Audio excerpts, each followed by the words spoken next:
Cretins, my name's Aaron Ciotti. Everybody calls me Ciotti. Welcome to Monday Ding Dongin' with the Ding Dongs. I don't know. I feel so much better today. I'm also hopped up on caffeine. All I've done is shit. I never get headaches. Like I really don't. I probably get 2 or 3 headaches a year. And so when I get them, I'm just like, oh, I'm gonna die now. And so, I went rifling through the, under the sink medicine cabinet area and, looking for Advil. No Advil anywhere in the house. I looked all over the place. Kids' bathroom, everything. There was a bunch of, like, Tylenol PM, and I'm like, no. It's 2 o'clock. Last thing I need is to be all sleepy. And then there was Excedrin. And if you don't know, Excedrin has caffeine in it. I believe it's basically just aspirin and caffeine. What I didn't... I read it on this particular bottle of Excedrin says... extra strength migraine relief Excedrin. I was like, oh. The 2 and 2 that I didn't put together is that apparently caffeine really helps with migraines specifically. So this Excedrin was like ultra high caffeine Excedrin. And so I took 2 of them. Maybe you're only supposed to take 1. I don't know. They were pretty big pills, but I'm like, this headache can go to hell. So I took 2 of them, and I've been just like, I've gotten a lot done, but boy. And then I just started shitting, and there's been hours of that. So here I am. Luckily, my stomach has finally settled down. And here I am. Tonight we're going to be flying these and talking about these Cinewhoop 0702 36,000 kVs. One step down from the 0702 40,000s from yesterday's stream. We're also going to look at the HQ Ultralight Biblades versus the Triblades. 1.2 by 1.2 by 2 versus 1.2 by 0.9 by 3. I've been bouncing back and forth between these Biblades and Triblades, and I'm pretty sure that I like the Biblades better. I'm sorry, the Triblades better. Sorry. But this has the Biblades on it, and I was about to take these off and swap into the Triblades, and I went, hold on, no. Do that while people are watching and talk about it, so that we can check that out one more time. So yeah, that's the plan, Stans. I don't have any... What's really annoying, if I'm honest, is that they make these Biblades in this incredible purple. They don't make the Triblades in that purple. They make the Triblades in Smoke Crotch Gray. Weebleed makes them in red, which is really cool. Pink, this like teal green, clear. Oh, I'm gonna do clear. I'm not gonna do gray, because this is a clear frame. So we'll match the clear frame up with clear props. The 3D printer is running, but it's only gonna be running for another half hour. As I look over and I see that the print is nowhere near as tall as it needs to be. Oh my god, is this thing gonna be running the whole effing live stream? 41% done. Estimated finish time 23 minutes and 24 seconds. That's weird. This is a really tall print. So this, what's printing right now is the print that kept failing on me when I was trying to do it out of TPU. It is a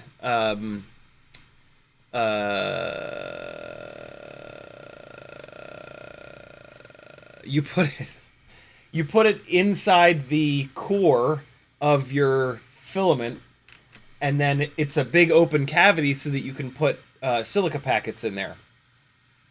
And so, yeah. I've been printing with PETG today. It is way easier than TPU. It really makes me realize that TPU is difficult. TPU is difficult to print with. This is the Bambu Lab A1 Mini. I won this at Rampage last year for my RC drift car chasing micro. I entered into the micro competition with a RC drift car chasing edit. And my first like 6 months with this printer, I literally named the printer the TP unit, because all I really care about is printing TPU, because that's all we really use in FPV. It does come with, I don't know what it comes with actually. Maybe it's PETG, but it came with white filament that was I used on a benchy initially, and then I made something else with it. Oh yeah, that's right. I made this this door for the HDZero googles, and hey, does anybody want to buy version 1 HDZero goggles from me so that I can get the version 2s? I won't make you like a screaming deal on them because I just can't afford to, but they do have the ultra cool 533 sticker on here. I am, fair warning, I'm like $70 into this sticker between what it cost me to have a professional install it and the price of the sticker itself. And you're going to pay every one of those $70. So yeah, there's that. If anybody's seriously interested, let me know. But yeah, so I've printed 2 things with not TPU, and I did notice that it like printed awesome. Like I just used the correct preset in Bambu Lab software, and it just worked. And then for the first 6 months, I ran TPU through this thing, same smart TPU, and I did mainly like small prints, you know, like we print in FPV, and it was totally fine. But then, for some reason, like 2 months ago, it started having problems extruding the TPU, which now, as I've done a bunch of research, is super common for TPU printing. And the reason that I got this PETG is that I found a guy who has made this. This is the piece that the extruder wheel is here, and this is the wheel that is geared and actually pulls the filament down. And then this, you put another wheel. The machine has one of these right now, and the wheel goes on here with bearings. But this particular one will allow this other wheel to go farther and basically push harder against the filament. And apparently this makes the TPU filament slipping issue go away. And so, but you can't print this out of TPU. So I got PETG, and I've been printing it today for the first time, and it's been awesome. It printed this beautifully. Didn't I do something else? I thought I did something else. Maybe not. But yeah, it's printing the filament holding things right now, and I can already tell that it's doing a much better job than when I was trying to do them in TPU. I don't think so. These are the 2 easy parts of the print. The hard part of the print is going right now, and it's for the other side of this, and it's really tall, but it's very intricate. It's got these like little tiny cross. Oh, here. I can show you.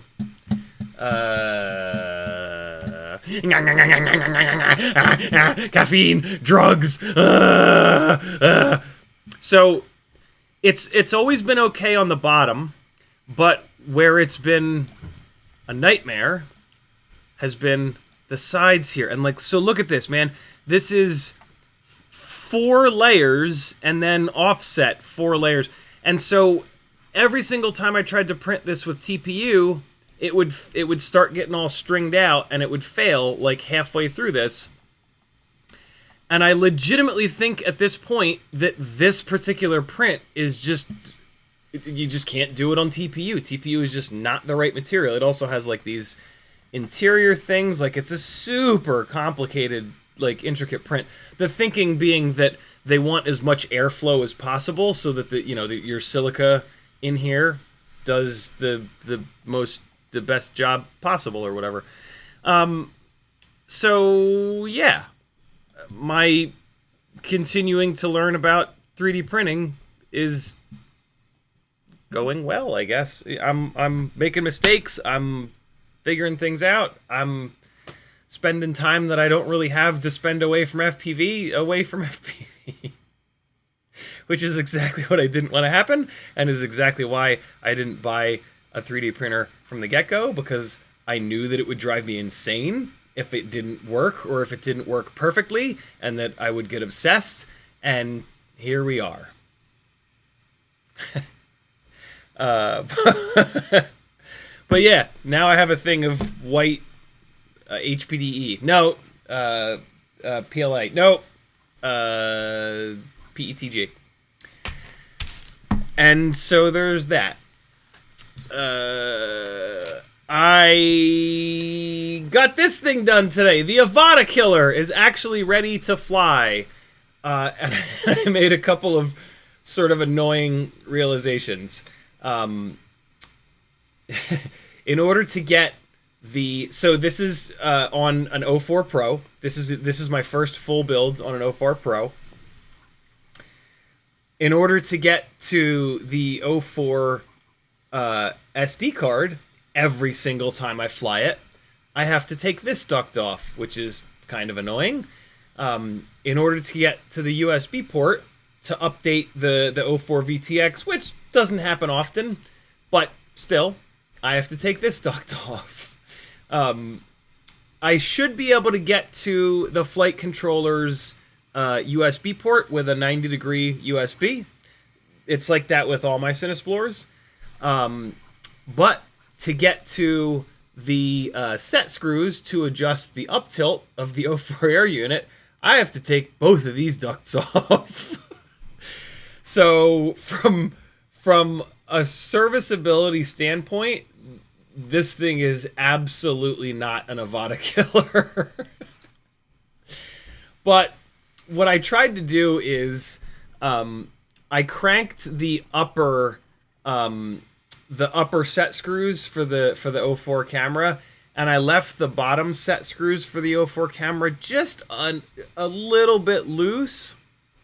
And so I can, like, if I really muscle it, I can push this 04 camera down and get a little bit less up tilt. I can't quite get it to like 0 up tilt, but we'll see. We'll see if that's enough. I might actually so the whole reason that I did this build started with this Cinesplore that Matt McConnell from McConnell Studios built. He built like either a second or a third duplicate Cinesplore with 03, and he wasn't even flying the first one. And so the second one was just sitting there, and one day he just sent it to me. He's like, "Here, you haven't messed around with this." Is like months ago, man. This is back in the 03 days. This could be like a year ago. And he just sent it to me, and he's like, "Here, if I start using the main one, I'll ask you to send it back. But for now, like, you haven't messed with 03 yet. Have at it." And so it sat for a while because for a long time I didn't have Goggles 2 or Goggles 3 or Goggles Ventura. Whatever the other ones are. And so it just sat for a while. And then a few months ago, I remembered that it had 03 in it, And I thought, it'd be cool, put the 03 into one of the 3-inch freestyle rigs that have walk snail right now and do a little walk snail versus 03 comparison, which I'm in the middle of kind of doing. And so I broke it out, I pulled the 03 out of it, and then around that same time, Brain 3D, this is right around the time that like 04 was new, Brain 3D sends an email out, yo, new universal 04 camera mounts. And the picture that they sent was the camera mounts on the Cinesplorer frame. And I saw that and I was like, oh, that'd be cool. A Cinesplorer with 04 and no GoPro. What was that? Oh no, don't string out. Don't you dare. Don't you dare. What's this? What's happening? Don't do it. Don't do it. That was weird. I think it's okay. What do you do? Oh, what the hell? How did this happen? Oh shit, it knocked it off. No. This fell off. It strung out. Shit. What is it? Oh, you son of a bitch. God damn it. Well, you won't have to listen to the 3D printer anymore. Come on, man. Hold on. So if I go to control, right, watch this, right? If I go to control and manually force the extruder to go, it's fine. It's extruding totally fine. What the hell, man? This is super fucking weird, dude. This one strung out like crazy. So it was 3 pieces. Supposed to be 3 pieces. 1, 2, 3. This piece is totally fine. Beautiful. Super clean. This one looks pretty fine, but this is the one that's tall. But then this one, what the fuck happened here? Like, only this one strung out? What the hell's that about?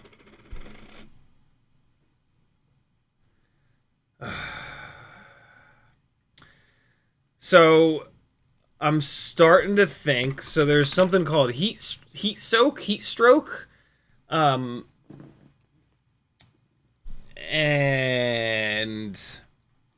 I'm starting to feel like that's maybe the problem, because it's happening after it's happening after it builds up for a while. This is PETG. Shit, man, I thought this was.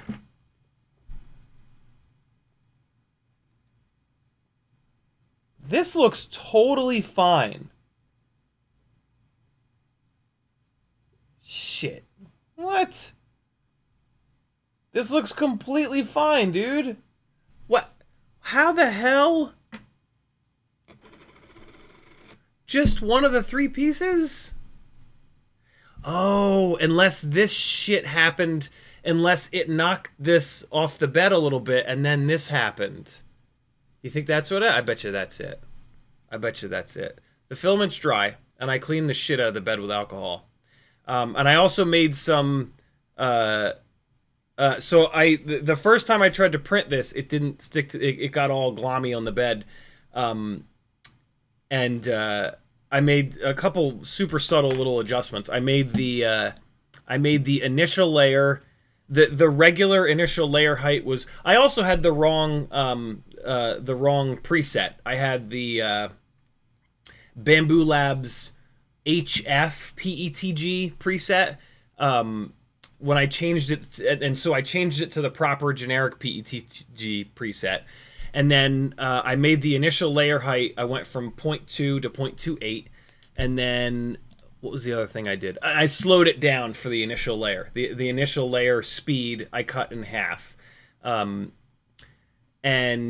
yeah, it seemed to adhere properly. I know one of the other tricks I read about is you use a glue stick on the bed. And then apparently you can also use painter tape on the bed to get adhesion. And so I hope that's what happened. I hope that That would make the most sense. That this let go from the bed, and then the next time it came around, it had moved, and then it went. Because like when I look at this really close, here, let me show you. This is totally clean. There's no stringing out at all, right? I mean, a little bit there. What happened there? All right, well, I guess I'll go buy a glue stick tomorrow. This is wild. Or there's something wrong with the printer, man. The fucking printer was absolutely rock solid, and now it's not. And one of the things that happened, it would string out like this on longer prints with TPU. Like, it would do it once, and then like 2 months would go by, and then it would do it again. It was super. It was not doing it often. About a month ago, the nozzle clogged, and I was having trouble getting it unclogged, and I kind of got frustrated, and I went into the manual control, and I said, I'll show you, and I turned the nozzle temperature all the way up to 300 Celsius, which is as high as it would go, and I extruded it. I was just like, you know what? I want to get this nozzle super hot, and then just mash filament through it to anything that's like clogged in there. I just want to mash it out of there. And what I think happened instead is that it got so hot that it like boiled the TPU, and then the TPU fumes traveled upwards, because after that happened, the AMS piece on top that takes 4 into 1, which I only use 1 port of, and like everything above the nozzle was really sticky, and so twice in a row I actually took it apart, and I took alcohol and Q-tips and toothbrush and just scrubbed the shit out of everything, and I got all of it off that I could. I mean, but maybe I fucked it up. Maybe that did something bad. But I'm gonna try this again, and maybe it'll be fine. Or maybe it's fucked up.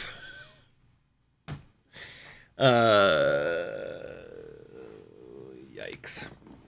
Where was I? The Avata killer. The Avata killer.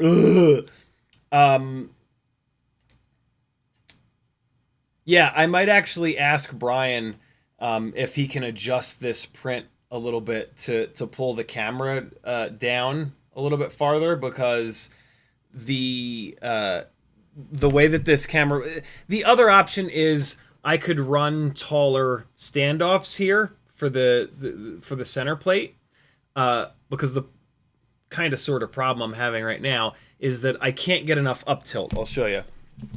This is absolute max up tilt right now. You can see the top of the 04 is hitting the top plate, right? So this is absolute max up tilt.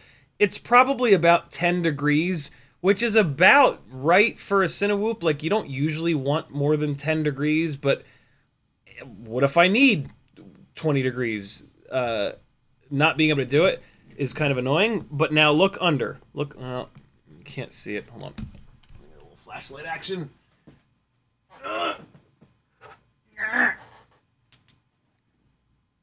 With a flashlight, you'll easily be able to see it. Look how much room there is under there.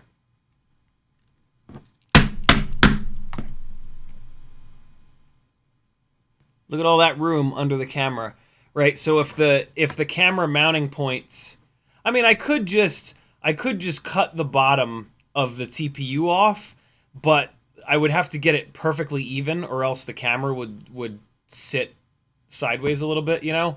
And so, yeah. The camera mount could be a little bit lower. And then I think I also want to ask Brian if he can extend the bottom camera mount little slot so that I can go down to 0 up tilt. I think it'll go to 0 up tilt, but I would like to be able to go into negative up tilt because that makes flying backwards a lot easier. So yeah, there's that, which is interesting. So yeah, the Avata Killer is ready to go. I got it into beta flight. I got the motor spin in the right direction. I got the props on, and it is ready for a test flight. I just ran out of daylight. I had a million things going on today. The only other thing I have to do is once I get the 3D printer loaded back up with TPU, I'm gonna print a version of this 45-degree angle Immortal T antenna holder that License to Drive made me, that's slimmed down a little bit. This one on here, it's designed to hold onto the standoff with two little things. I don't have enough room, so I just crudely cut one of them off. License to Drive slimmed the mount down so it'll be lighter weight, and it's a better design that he sent me. But yeah, it's ready to go, man. I'm super excited.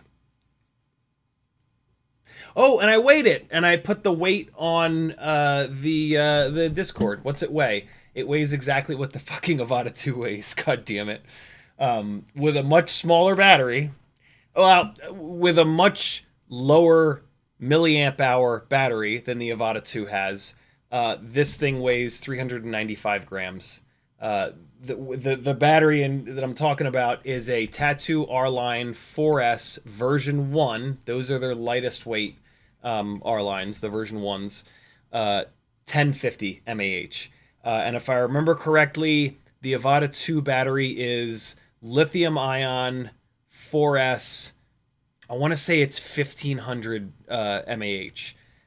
So I can almost guarantee that this isn't going to get the runtime that the Avata gets. But you never know, man. Look, like a normal Cinewhoop with a big ass brick fucking GoPro on the front is like the least aerodynamic thing ever. This is a lot more aerodynamic, so maybe that'll make a big difference. You know, this obviously has way better flight characteristics than the Avata because it's got a proper set of motors. These are Brother Hobby VY2004 3500 or 3450, I think, kV motors. The Avata 2, I believe, has 1507s, so they're going to overheat like crazy. Avata does shit in the software, like limiting the hell out of the motors to make sure that they never overheat, which is why you don't get a good amount of power from it, right? So this is going to have a much better power to weight ratio. It's on Betaflight, right? So we can like tune it. And there's like one or two advantages to this, but yeah. It's now got the same camera and VTX setup as the Avata 2. Obviously, it doesn't have adjustable up tilt, which is really cool. And I'm very jealous of folks that have Avata 2s. This does have ELRS Nomad Gemini, though, so the controller link is way... Yeah, I guess we could say it's way better. I mean, the range of the Avata 2 is seemingly infinite, and it's got all the fancy shit built in where if it does lose link, it'll just like hold position or return to home. And I mean, I guess we could do that. I could put a GPS on this. It would gain a little bit of weight, but Betaflight's return to home failsafe setup is not going to be anywhere near as good as DJI. I don't think there's going to be the ability to hold position, and the return to home is certainly going to be more crude than DJI. But you know, it's similar, right? You get a lot of the same stuff. But yeah, there you go. I do have to throw a couple battery straps on it, so it will actually get itself up to pretty much exactly 400 grams once it has battery straps. But hey, you know, bunch of assholes in their basements that a bunch of degenerates hanging out in Discords can build something, I don't know, 90% is good with a couple benefits over if you ask half this country, an evil, horrible corporation that's stealing all of our children and eating our data and launching airstrikes against us. What is wrong with these people? They're not stealing our fucking data. They're making the most sophisticated, wonderful to use drones in history. What is wrong with these people? Oh my God. So, who's that? Apparently caffeine makes me ranty. Oh, shit. All right, let me turn this thing all the way off so that the fan shuts up.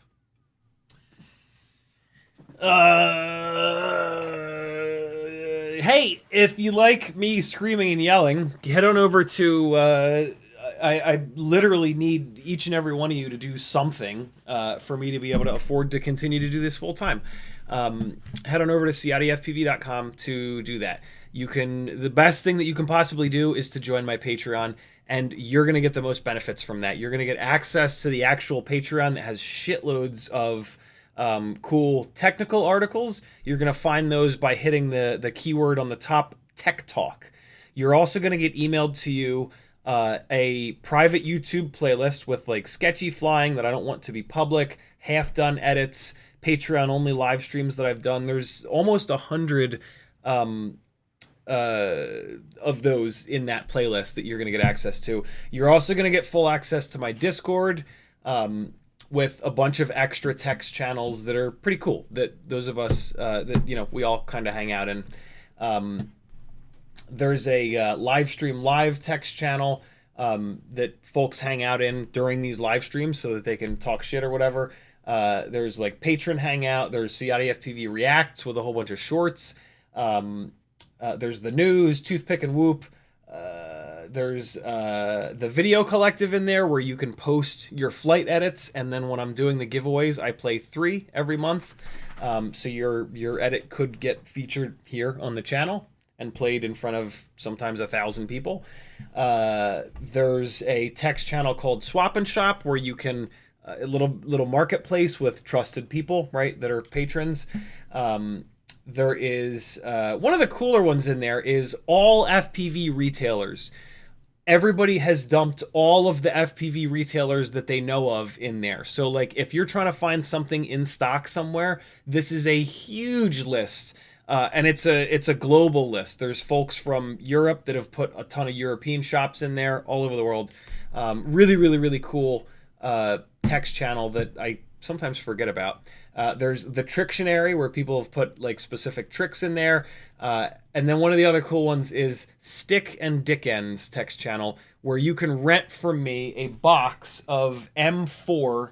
There's like 20 some different M4 stick ends in this box. You can rent the box from me, and then you can sit there and try all these different stick ends on your transmitter, fly them, see if you like them, try the next one, try the next one, try the next one. Looking at a picture of a stick end on a website and then paying $30 for it, you might as well just close your eyes and point to one, whether or not you're actually going to like the way that it feels and the way that it kind of hits the ends of the travel and shit like that. You can also rent a box of calibrated weights from me if you want to calibrate your scale. So yeah, lots and lots and lots of benefits to join the Patreon. $3 a month is the general admission tier, but look, for an extra $2 a month, you can get onto the Cinewhoop tier, and then every single first Monday of the month, you'll be entered to win like $40 or $50 or $60 worth of Cinewhoop stuff. So for an extra $2, if you eventually win, it's going to pay for itself. There's also a $10 a month tier if you want to be automatically entered to win 3-inch and Cinewhoop parts. There's a $20 a month tier if you want to be entered to win 5-inch parts. There's even a $30 a day tier, which is going to enter you into all 3 of those giveaways at the first Monday of every single month. You don't have to be on that live stream. I love getting messages of like, yo, I missed last month's giveaway live stream, but the package just arrived. I didn't even realize I won. What a great surprise. So there you go. There's also a bunch of affiliate links on the website, CiottiFPV.com. Try to use an affiliate link every time you order something online. There's no reason not to. If you don't use one of my affiliate links, use another content creator's. It's, you know, you're taking 5 seconds to help somebody keep making stuff that you watch for free on YouTube, right? There's an Etsy store with all kinds of fun stuff where you can buy. The goddamn laser printer toner cartridge finally got here. I've been waiting 2 goddamn weeks to get this whole debacle situated, and so I can finally start printing the shipping labels again. I'm so sorry to those of you on, I know I've mentioned this a bunch on the live streams of the last 2 weeks, but I'm so sorry for anybody that's had an Etsy order sitting. Between the flood and like, it's been a hot fucking mess the past like month, to be really honest. But I think I'm on the other side of it. The goddamn gutter guys finally came and spent hours today figuring that shit out. The landscapers came last week, so in theory, which is the timing is great because there's apparently a big ass tropical storm coming. In theory, by the end of tomorrow, because of course they didn't finish the gutters today, but by the end of tomorrow, the gutters will be done. The landscaping for the drainage shit will be done, and this basement should not flood again. I have not put the basement back together yet because I'll be goddamned if I do all the work to put all this shit back and then it does flood again. So I'm just waiting for a massive rainstorm after the gutters are done to make sure that this shit doesn't flood again. So yeah, it's still a bit of a mess, but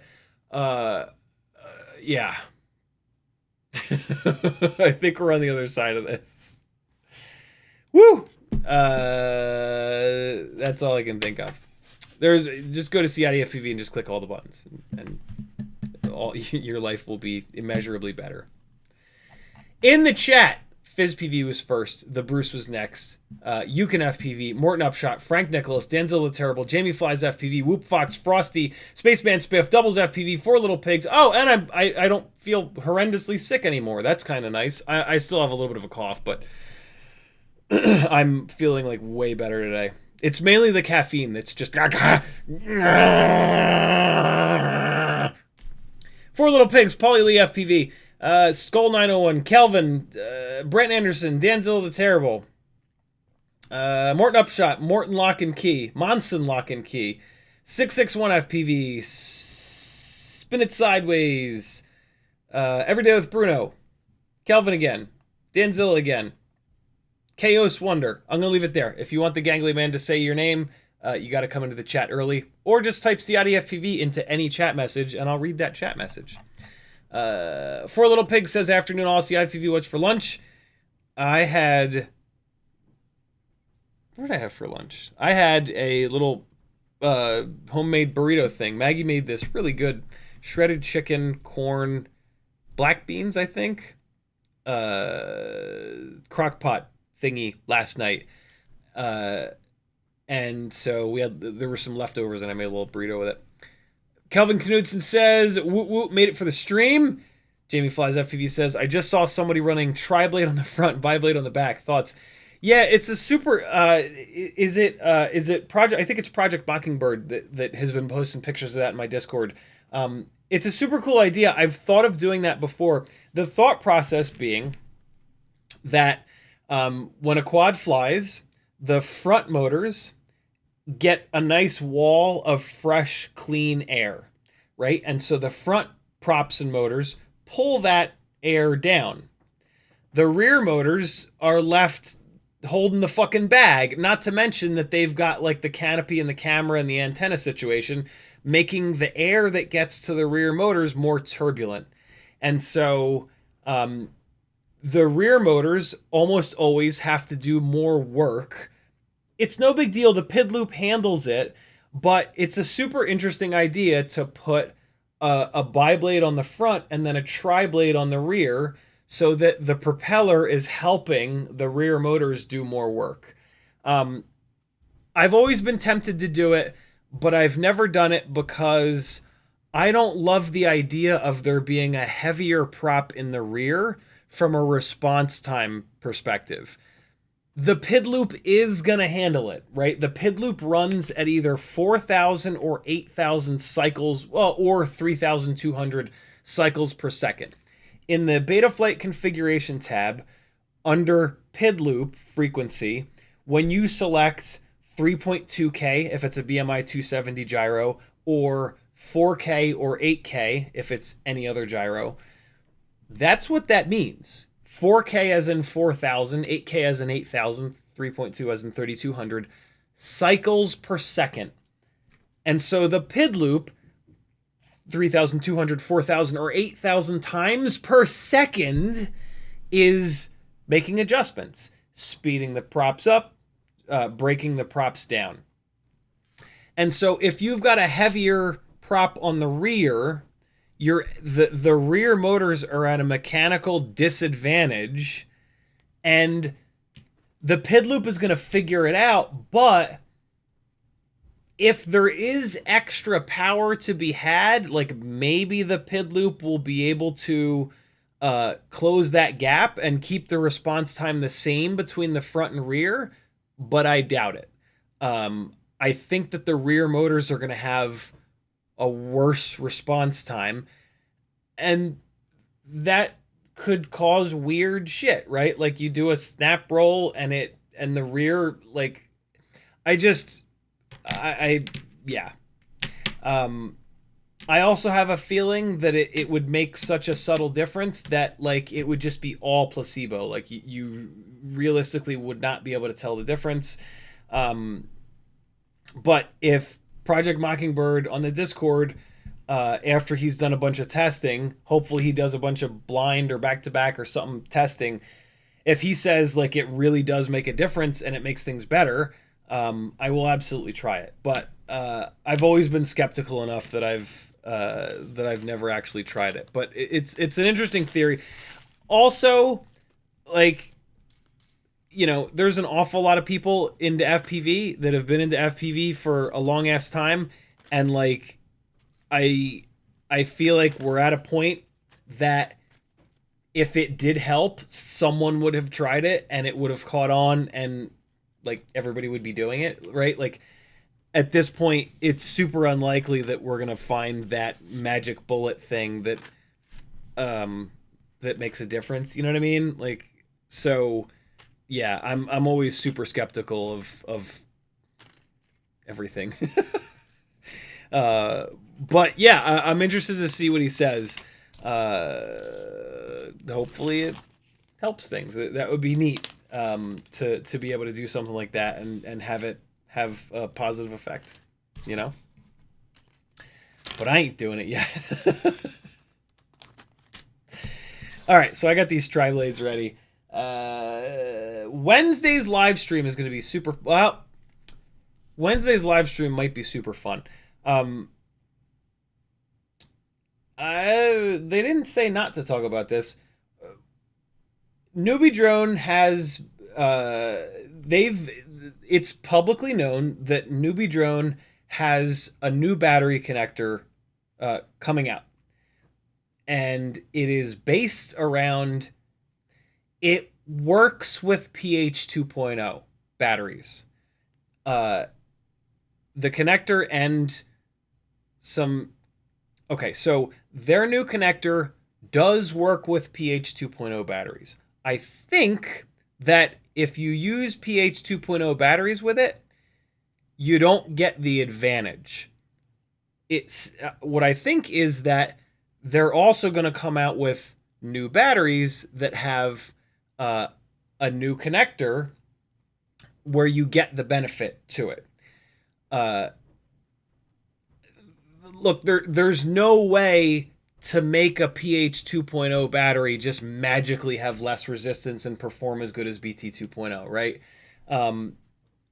The fact that they might have a connector that will allow you to use your fucking pH 2.0 batteries, although I think most people have thrown them away by now, but that'll allow you to use your pH 2.0 batteries, and then when you wear them out, you buy these new batteries to replace them with. That's super awesome because BT 2.0 did not allow you to do that. It was like you convert over and all your PH 2.0 batteries sit on a goddamn shelf and they're just, you're never going to use them again because BT 2.0 performed so much better. There is a package on the way from Newbie Drone with the connectors and the new batteries. And so I hope to hell that it gets here before Wednesday night because Weebleed very kindly sent me a bunch of fresh BT 2.0 300 mAh batteries and are sponsoring a live stream where I test fresh BT 2.0 batteries versus like worked to death for the last year 300 mAh BT 2.0 batteries. And it would be super cool to also be able to test this new Newbie Drone connector. Although I'm gonna have to build two identical rigs. And then I don't love the idea of, even if they're identical rigs, I don't necessarily have two AIOs and two sets of motors that have had the exact same amount of abuse done to them. So I think what I would actually do is do that test, old batteries versus new batteries, and then desolder the lead from that rig and put this new lead on it. And then we can compare RPM and we can compare run times. The new connector, Newbie Drone sent me the specs on it. The new connector performs better than BT 2.0. I think I remember maybe one of the specs of BT 2.0 being it is not a restriction at all. Like the battery and the battery leads and like whatever else, like I guess the motor leads are more of a restriction than the BT 2.0 connector. I think I remember that being a thing. And so kind of like compact discs, CDs were designed to be high enough quality that there was no reason to go any farther. And so it was like, it wasn't actually lossless, but when you compare it to lossless, you can't hear a difference, right? So it's like good enough where it doesn't need to be any better. I swear I remember BT 2.0 being that. And so even though this new connector does perform better apparently than BT 2.0, it might actually not help because the connector is not the bottleneck anymore. Or maybe that's all bullshit and it will help, and that's pretty cool. Although all my PH 2.0 batteries are gone. So, what's super annoying is that if this new connector is better, I will have to buy a bunch more batteries. So I kind of hope that it's not better. I hate to say that. But total honesty, I kind of hope that it's not better, because if it is better, it'll cost me money. But it'll cost me money for better performance. So that's, but hey, there you go. If someone, more than one person, is going, fuck yeah, I didn't fucking jump on the bandwagon with BT 2.0. I saved all my PH 2.0 batteries, and now I win, you sons of bitches. And to that person, I say, congratulations. Possibly congratulations. I mean, actually, no, like, no, that person has won, because, yeah, this is exactly what they were waiting for. And that's great. Like, this is amazing that Newbie Drone figured out how to do this. You know what I think they did? The PH 2.0 pins are square. I think what they did is they just made it a rectangle. And so you just get more surface area. That's all BT 2.0 is, right? It's just a bigger pin. So there's more surface area and less resistance. And so I'm pretty sure that that's what they did. I can figure this out. All I have to do is look at a PH 2.0 battery. I guess I can't figure that out because I don't I don't know if I have a single PH 2.0 battery left in this entire apartment. Oh, I don't live in an apartment anymore, in this entire house. Oh, yes, I do. Yes, I do. Yes, I do. I also have been throwing the PH 2.0 leads away. when Newbie Drone sends me a build and I change it from PH 2.0 to BT 2.0, I've been throwing the PH 2.0 leads away. I can tell you the answer to that. So, no, that's not what they did, because the battery side PH 2.0 connector is female and square. And so the drone side connector is male and square. So it's like this, and then the battery is like this. Here we go. And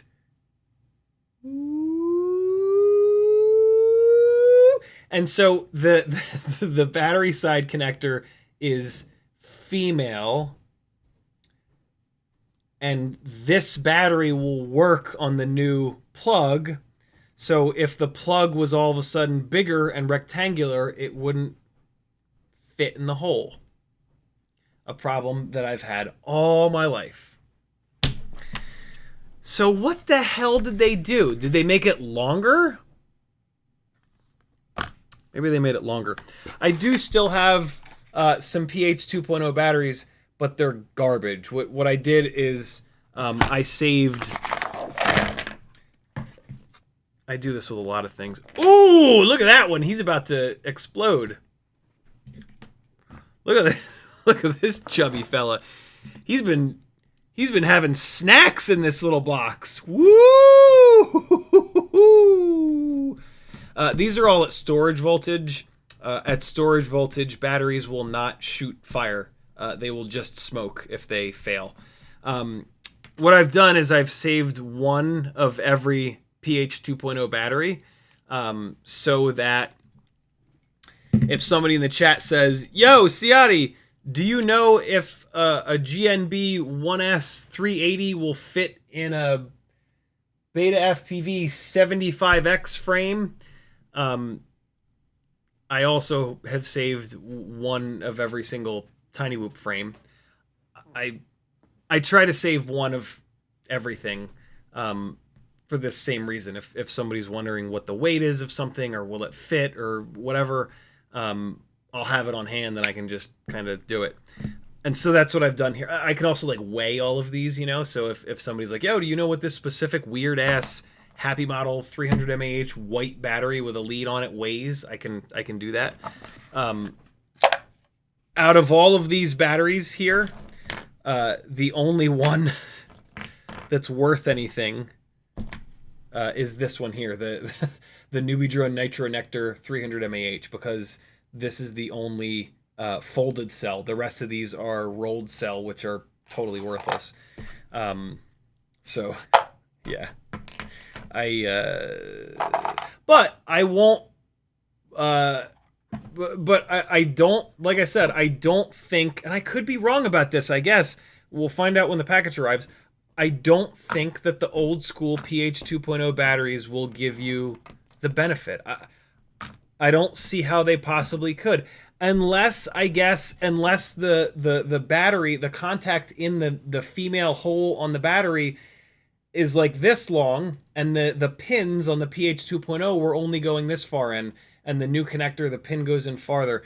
But, like, is it really possible that nobody else figured that out and did it? Right? That doesn't sound right to me. Hey, we'll find out when it gets here. So that's pretty exciting, man. I'm very torn whether or not I hope that it's better, which costs me money, but makes my quads fly better, or if it doesn't. Because these fly pretty good already. But yeah, I don't know. We'll see. It'll be cool to test it. lots of cool stuff happening, man. And so, be honest. Am I obnoxious, caffeinated to the fucking gills, or is it like watching a? I don't know. Is it too much? Too much? Not that I can replicate this because I'm not willing to spend 2 hours on the toilet every single day.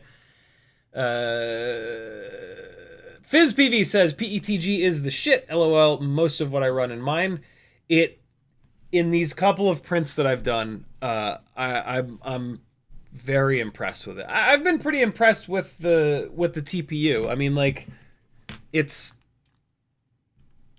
the exact same. This honeycomb on these is really, really tight, and it looks every bit as good on either one. You know what I mean? I'll be super interested to see if this print will complete and it will be able to stack all the way up. Because that's what the TPU absolutely wouldn't do. Although, maybe with this little lever thing, it will. Maybe this is the solution to all my problems. The page on Bambu Labs app, like in the Bambu Labs application, I can show you. When you go to home, there's a huge library of online models, and the online model for this. Oh, nope. Shit, that's not what I wanted to do. Cancel. Oh, fuck. Yeah, no, that's fine. Oh, I didn't want to do that. Now I have to redo it, but whatever. Library. Oh, for Christ's sakes. Yeah, they've got tons of online models here. The Desiccant Core Sane Smart.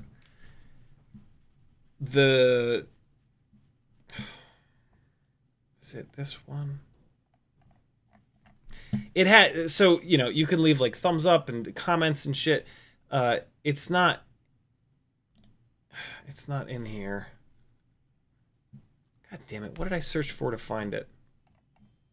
But yeah, it's got a shitload of thumbs ups. And so it's with like a lot of comments of people like, this thing is awesome. My filament has never been drier. Yay. It's basically this. This one's very similar. It just slots into the center there. You know what I'm saying? But yeah, the one that I found is very cool. Search for that. How the hell did I find it?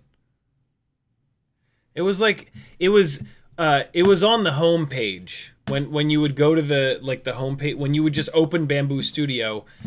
It was one of like the featured ones, and that's how I initially found it. And it was up there for like a week, and now it's not up there anymore. I should have like bookmarked it or something. Damn it! I had trouble finding it earlier today. It took me a minute to find it, and then I found it, and I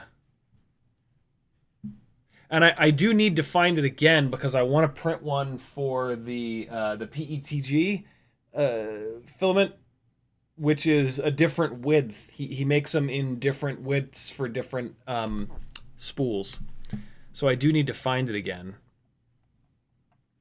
It showed orange filament inside. Like if I scroll past it, I'll recognize it. That's how I found it earlier. I just kept scrolling, and then I scrolled past it, and I was like, ooh, that's the one. I don't think I had to scroll this far though, but I'm like super in a hurry right now. Anybody that doesn't 3D print is just absolutely gouging their eyes out right now. I apologize. Desiccant core. Oh, 59 millimeters? Is that what I searched for? Yeah, there it is. Yeah, so look, it's got 2,700 thumbs ups. Collect. Sure. Hey, there it is. Yeah, look at that. I'm just going to stuff... I have a whole bunch of the little silica packets. For the last, like, 10 years, every time I've bought something and it came with a little silica packet in it, I've saved it. So I'm just going to cram those little silica packets in here. I'm not going to buy the silica beads. But, yeah, look at that. It's super, super fine. Isn't that interesting? Is there, like, a link to this in case one of you guys want it? Well, there you go. That's what you have to search for. It's by Silvercell. High performance spool desiccant container holder by Silvercell. There you go. And yeah, there's a whole bunch of different versions of it, all different. There's even a version of it that allows you to put a little thingy in there. Isn't that slick? But yeah, there's a whole bunch of different versions. 57 millimeters to 64, 52 to 59, 47 to 54, extra large core. Look at all these, man. Look at how much work this person did. Jesus, I didn't scroll all the way down. That's insane. Additional length end cap, all kinds of cool shit. Wild. The 3D printing community is worse than us. Which says something. Hey, bad dog. You delivered me your alligator. I'm not going to throw it because you were a jerk and you escaped today. So the gutter people left the back gate open because they were going in and out. And when Sage came home from school, he had to have seen that the workers were working on the house. He parked right next to the gate, which was wide opened. And then he let the dog out in the backyard. And so the dog ran away. And I had no idea. At some point, I thought to go upstairs and tell him that. And so I went upstairs and I said, hey, make sure you don't let the dog out because they're working on the house and the gate's wide open. And he says, well, I let him out a while ago. And I just fucking bolted down the stairs, ran out into the backyard. He was obviously not back there. So he's gotten out twice before. And what he does is he just runs full speed towards the highway. And he's this tall and doesn't understand what cars are. And both times that it's happened before, he's just run right out in front of cars. And thank God they've somehow seen him. Well, so we have like our neighborhood cross street, and then a block up is the actual highway. And both times previously, he's run right up into the middle of our neighborhood cross street. And the one time he literally ran right out in front of the car and just like stared at it as it's like about to kill him. But both of those times we were standing at the front door when it happened, and we went running up the street to 50 feet behind him to try to get him. And so I like full speed run back into the house, grab like 2 or 3 of his toys, squeak them, see which one squeaks the loudest, and sprint out the front door. The workers don't really speak much English. And I said, "Did you see a dog? Did you see a dog?" And he says, he went that way. He points like diagonally towards the cul-de-sac. I'm like, "Fuck, thank God." And so I sprint down to the cul-de-sac. I'm screaming, "Teddy, Teddy, Teddy," squeaking the toy. I work my way all the way around the cul-de-sac. Nothing. So now I start sprinting up the hill, up the street towards the fucking highway, just screaming. And like, it was right around that time that I was just like, he's that's it. Like my brain went like full doom and gloom. And I'm just, I'm at that point, I'm sure that he's dead on the highway. And I became pretty emotional about that. But I just kept running and squeaking and screaming. And I get like to the cross street, and then I go down to the left, and then I go to turn right, which is basically like at this point there's a block before the highway, and thank fucking God, he hears the squeaky toy and he comes running full speed down the street, and I've now learned that like you can't just squeak the toy. Like he'll realize that you're just trying to get him to come, and then he'll run away again. And so this time I swing the toy around to like play, and then just fucking grab his ass. And so that was tough, man. I just, man, yeah, I was just sure. I was sure that he was, because he was out there for a while, you know, like that was rough too. So yeah, that was hard, but it was okay. He's fine.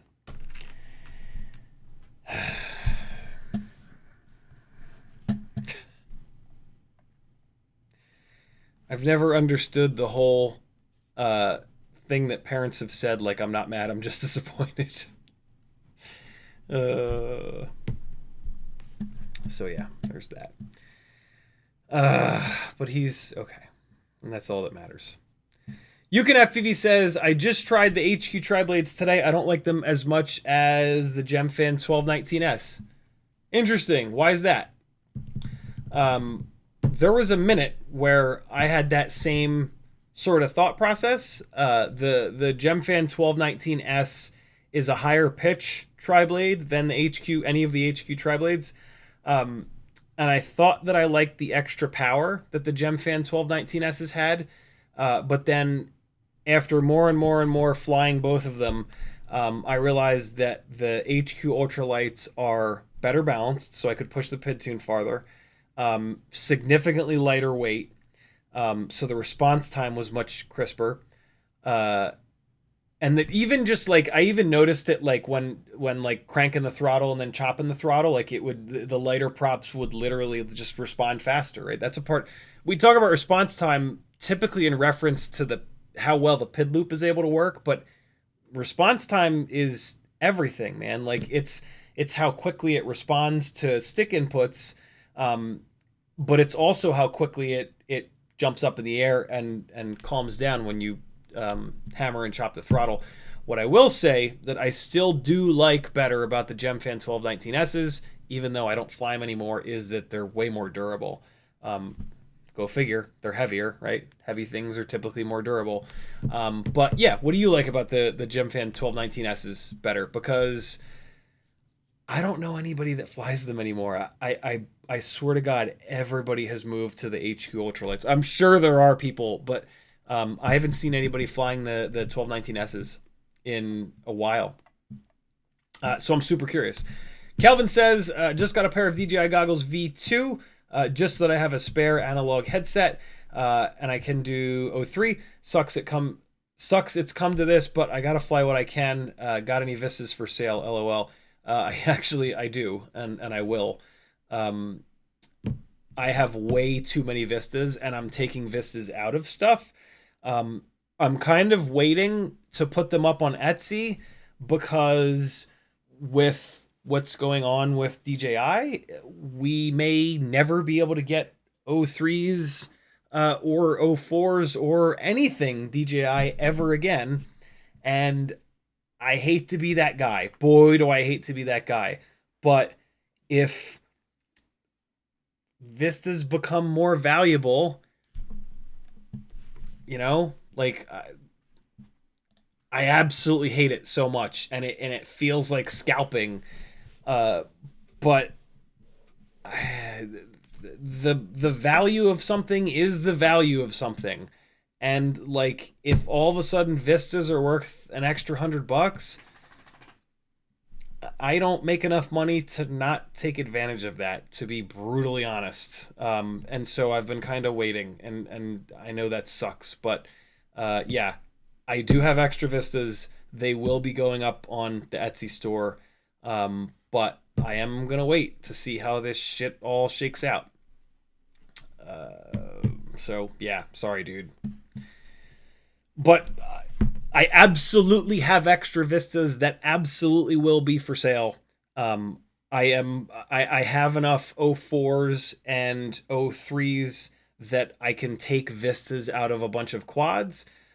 So for certain I will have some for sale, and I don't need, I have too many fucking builds as it is. So yeah, 100% they will be for sale, but it's I'm gonna wait. More Upshot says PETG is me default, but it all depends on what properties you need. Very cool. That's what I've heard about, like, you know, choosing a hard filament is that PETG is the best of like all sort of worlds, which is why I went that route. Morton Upshot says you want to go down a real rabbit hole, learn the basics of Fusion 360. Yeah, so that is where I've drawn the line. In a different way than when I drew the line not getting into 3D printing. I knew that at some point I would get into 3D printing. I will not go down the CAD design Fusion 360 3D modeling rabbit hole. That is legitimately a terrible idea for me. I need to focus on FPV, and I want to focus on FPV and this family and trying not to die as a 44-year-old, and you know what I mean? And so yeah, I can't. I can't. And I won't. I can, but I won't. The line has been drawn.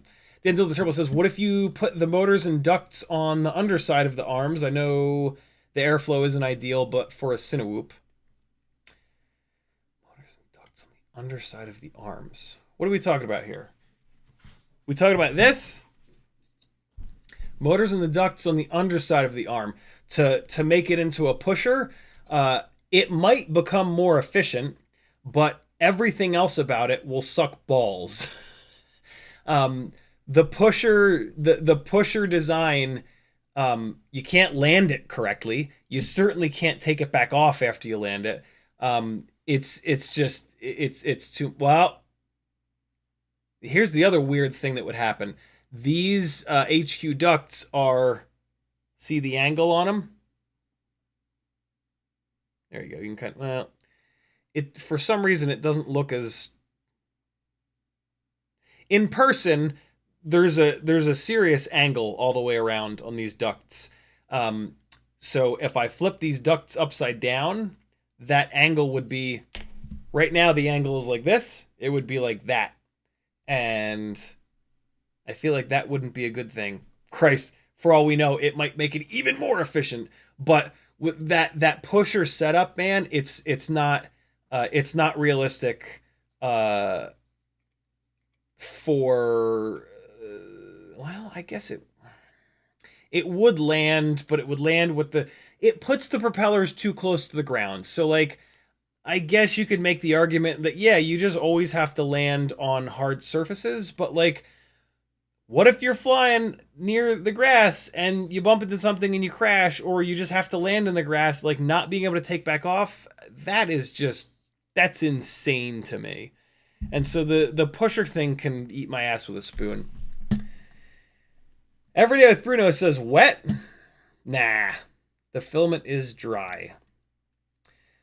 Also, I talked to Brian from Brain 3D, who lives in Florida, who has done more 3D printing than probably all of us combined. And he said he's never once had to dry any filament. He says that if your settings are right, that like the whole, for the love of God, you have to dry your filament or else babies will die around the world. It's just not true. It's yes, it helps a little bit, but it is by no means like the solution to hardly any problems, unless like you had your filament in a bath of water for a week or something like that. He said, like, yeah, there's extreme cases, but he said, you know, it's not. And I've noticed that a lot of the people, I've now read a half decent amount of Facebook posts, Reddit posts, forum 3D printing posts, and it has certainly, even before talking to Brian, and I actually brought this up when I was talking to him, and he agreed with me.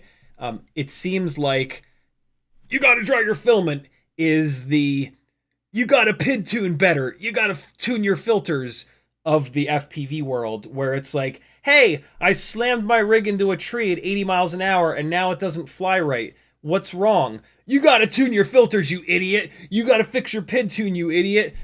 No, you slammed into a tree at 80 miles an hour. There's a prop bent, there's a motor destroyed, there's an arm broken, right? And so, like, I started to notice it because, like, the people that it was sort of obvious they did a lot of 3D printing and kind of knew what they were talking about, they would say, like, yeah, drying your filament doesn't do much, if anything. It's this, that, or the other thing. And then a lot of the people that were either like brand new or it was just kind of obvious they didn't do a lot of printing were the ones that were like, dry your filament, idiot. What's wrong with you? So the dry your filament thing, I don't know about that. I don't know. I'm sure it doesn't help to. It feels like the filament doesn't get as wet as it doesn't get that wet by not being put in a dryer. But I don't know. I have the filament dryer thing just sitting over there. Now that I'm hopefully not going to be dealing with extrusion issues with this little arm thing once I get it installed. I will. What I did is I took the top to try to help with the extrusion issues with the TPU. I took the lid off of the extrusion dryer thing, to potentially reduce a little bit of strain on pulling the filament. So it's just open topped right now. The bottom of the thing has two nice rollers on bearings, so it's a really nice place to put the filament. It unloads it nice and gently.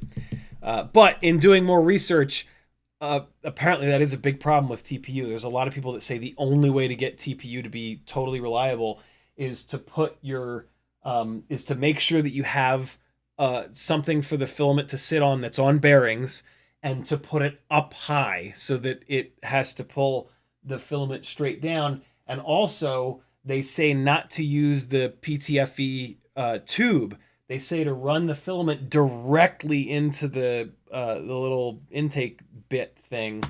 That was going to be my next step with the TPU. That will be my next step with the TPU if this thing doesn't solve the issue. I really hope that this thing solves the issue, though, because that's going to suck having to build something and then put it up on this shelf here, and like, yeah, we'll see. Morton Opshot says, wash your build plate. I wash the shit out of the build plate every single time. Jamie Flies FPV says, when the 3D printer makes an unexpected noise, it's never okay. Yeah. Everyday with Bruno says, that's what happens with mine, and it turns out it had moisture in it. Morton Upshot says, breaking loose of the plate will do that. Okay, cool. In reference to this guy getting all strung out. I think we figured that out. FizzPV says, what are you using for bed adhesion? A super clean bed.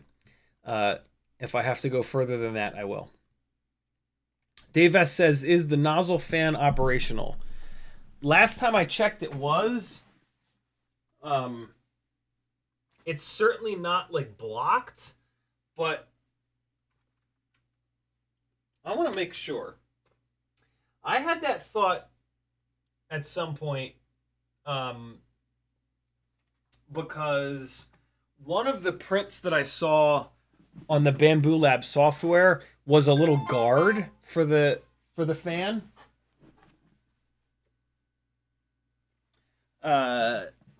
If it's not, if that fan did blow up, that would explain it, because that would cause the heat soak or whatever the hell it's called. Morton Upshot says bingo. Denzel says dry your filament, clean your bed with alcohol. FizzPD says glue stick.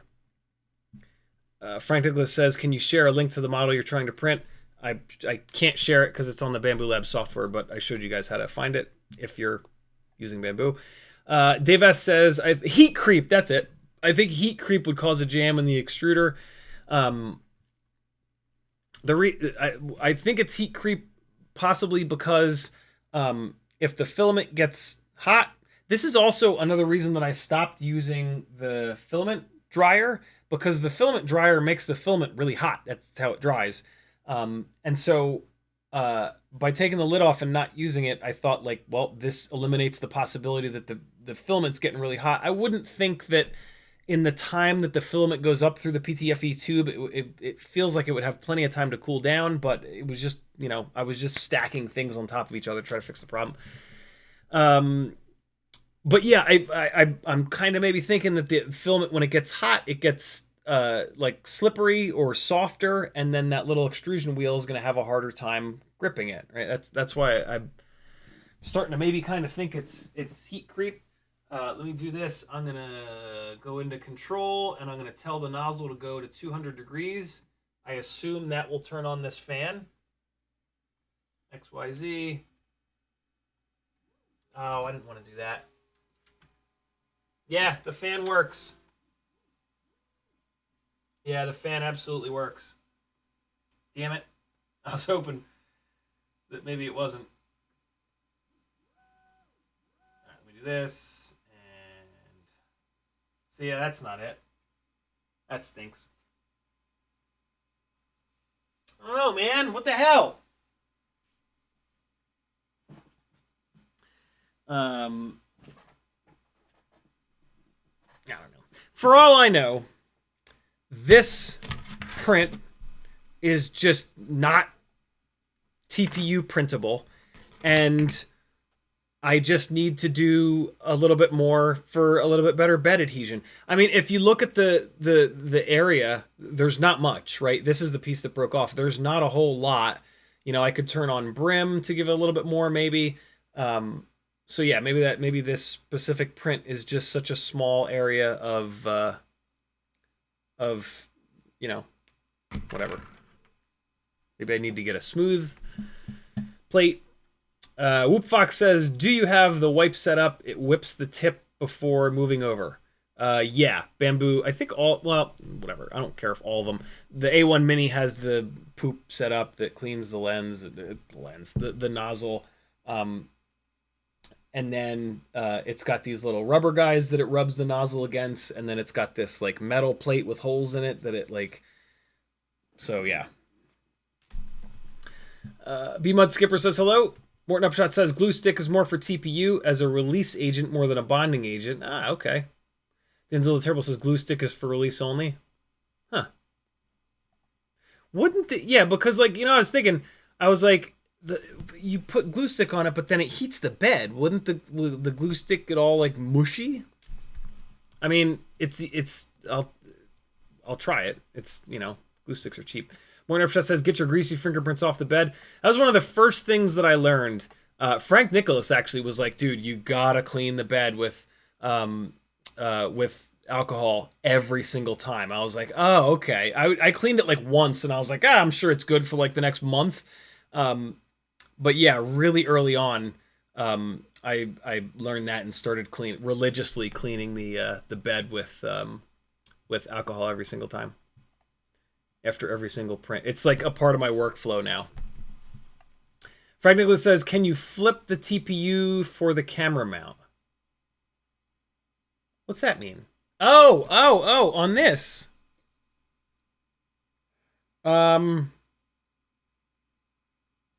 Yes, but then you would have no up tilt. You would have only down tilt.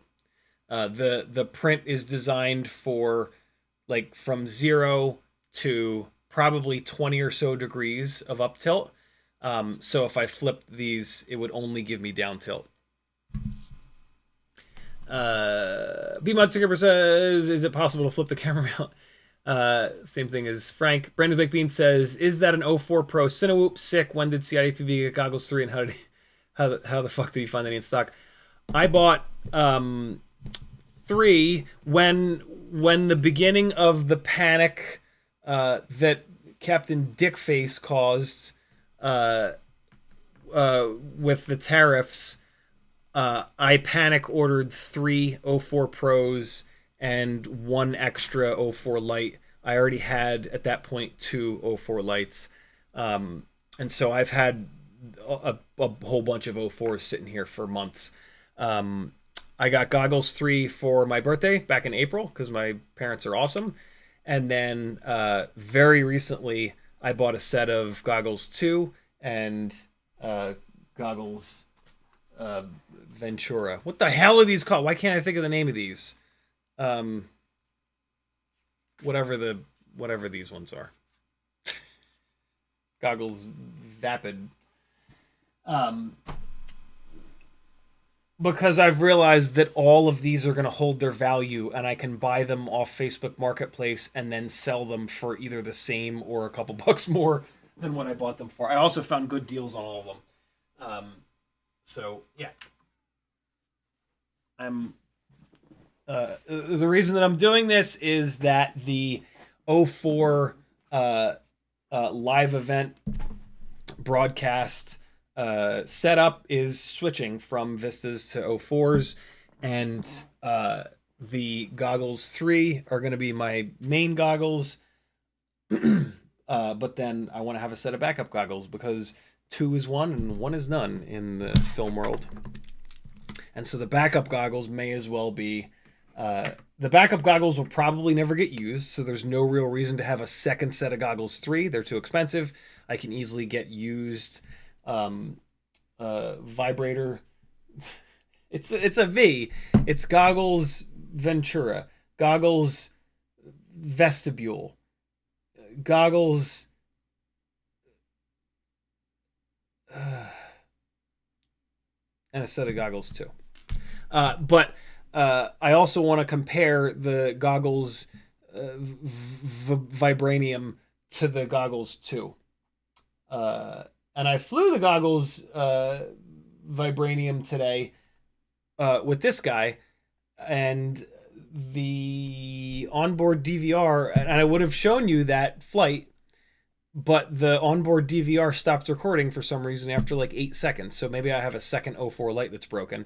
Also, a propeller flew off after 60 seconds. So, and I didn't have any extras. So it was a real productive day of flying today.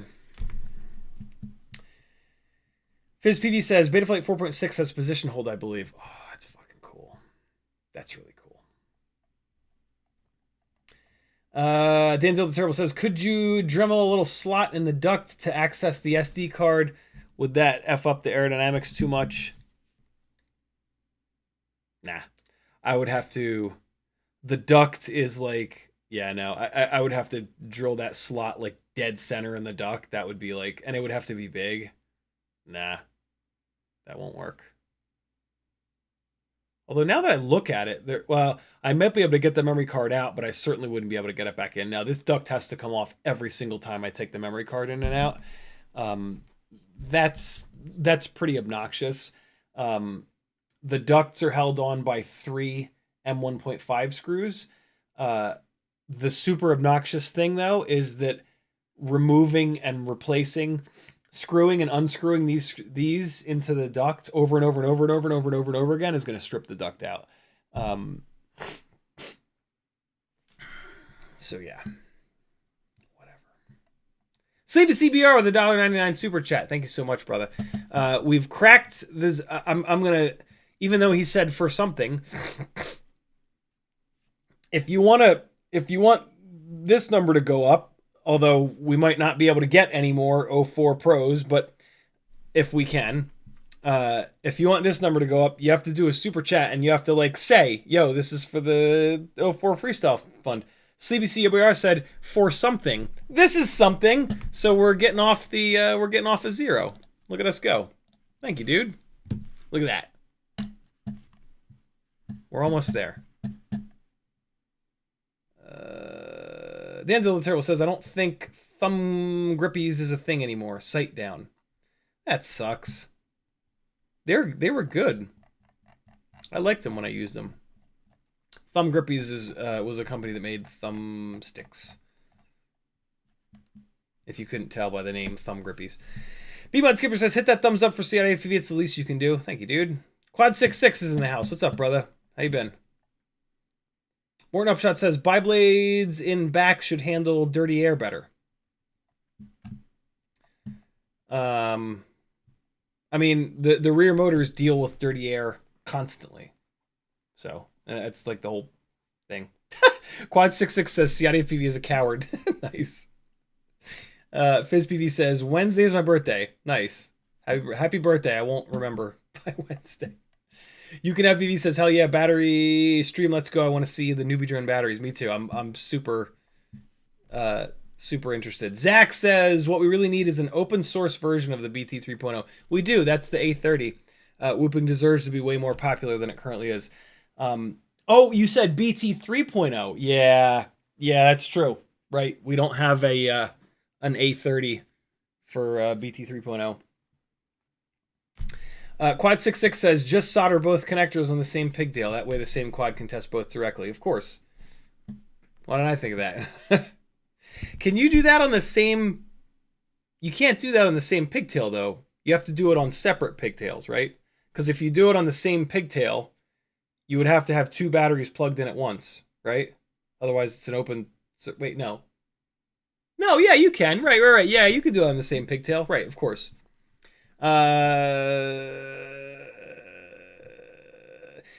Quad66 said that once before, and I was like, fucking A, that's such a good idea. And then I completely forgot about it. Thank you for saying it again. Is that what I'll do? Probably not. Maybe. Nemo Runk says, do you have analog goggles you're willing to let go? Been flying FPV for about 6 months, but only on DJI Integras. Integras! Why did I think it was a V? They're Integras. Jesus, man. I'm getting fucking old. Oh, goggles Integra. That's it. Why did I think it was a V? Man, I would have never figured out what it is. I've only flown DJI Integra and goggles too, looking to start running the smaller drones like the 65 or so. I do not have analog goggles to sell. I have a set of well, I mean these HDZero version 1s, yeah, these are pretty much for sale, but they're incredibly expensive. Other than these, no. I have a set of Fat Shark HD2s, which took me 2 years to find, so they're never being sold. And I have a set of HD3s, which I like better than the HD2s. So I'm never selling those. Sorry, brother. I try to keep as little... I know it looks like I have a lot of shit, and I do have a lot of shit, but I've always try to keep as little stuff as I possibly can in. I really like to do head-to-head testing, and that kind of forces me to have a lot of shit, which drives me absolutely insane. But yeah, I try to keep as little stuff as I possibly can. I know that seems crazy, but I promise I really do. You Can Have PV says those GNB 380s are terrible. Yeah, I didn't like them when I ran them. He also says, I agree. I don't think PH2 will see a jump. Morton Upset says, relax, buddy. No more than usual. You seem happy. You don't hurt anymore. Dave S says, that's a complicated print. Right? It is. I hope that's the issue. Danzel the Terrible says, go to the actual Bambu website, 3D models section. Did you find it in like 3 seconds? Danzel the Terrible says, if you already printed it, the project will be in recents. If you open the project tab has a link to the web listing. Does it? No. I was looking all over the goddamn place because I had the project or I had this, but then I couldn't find it.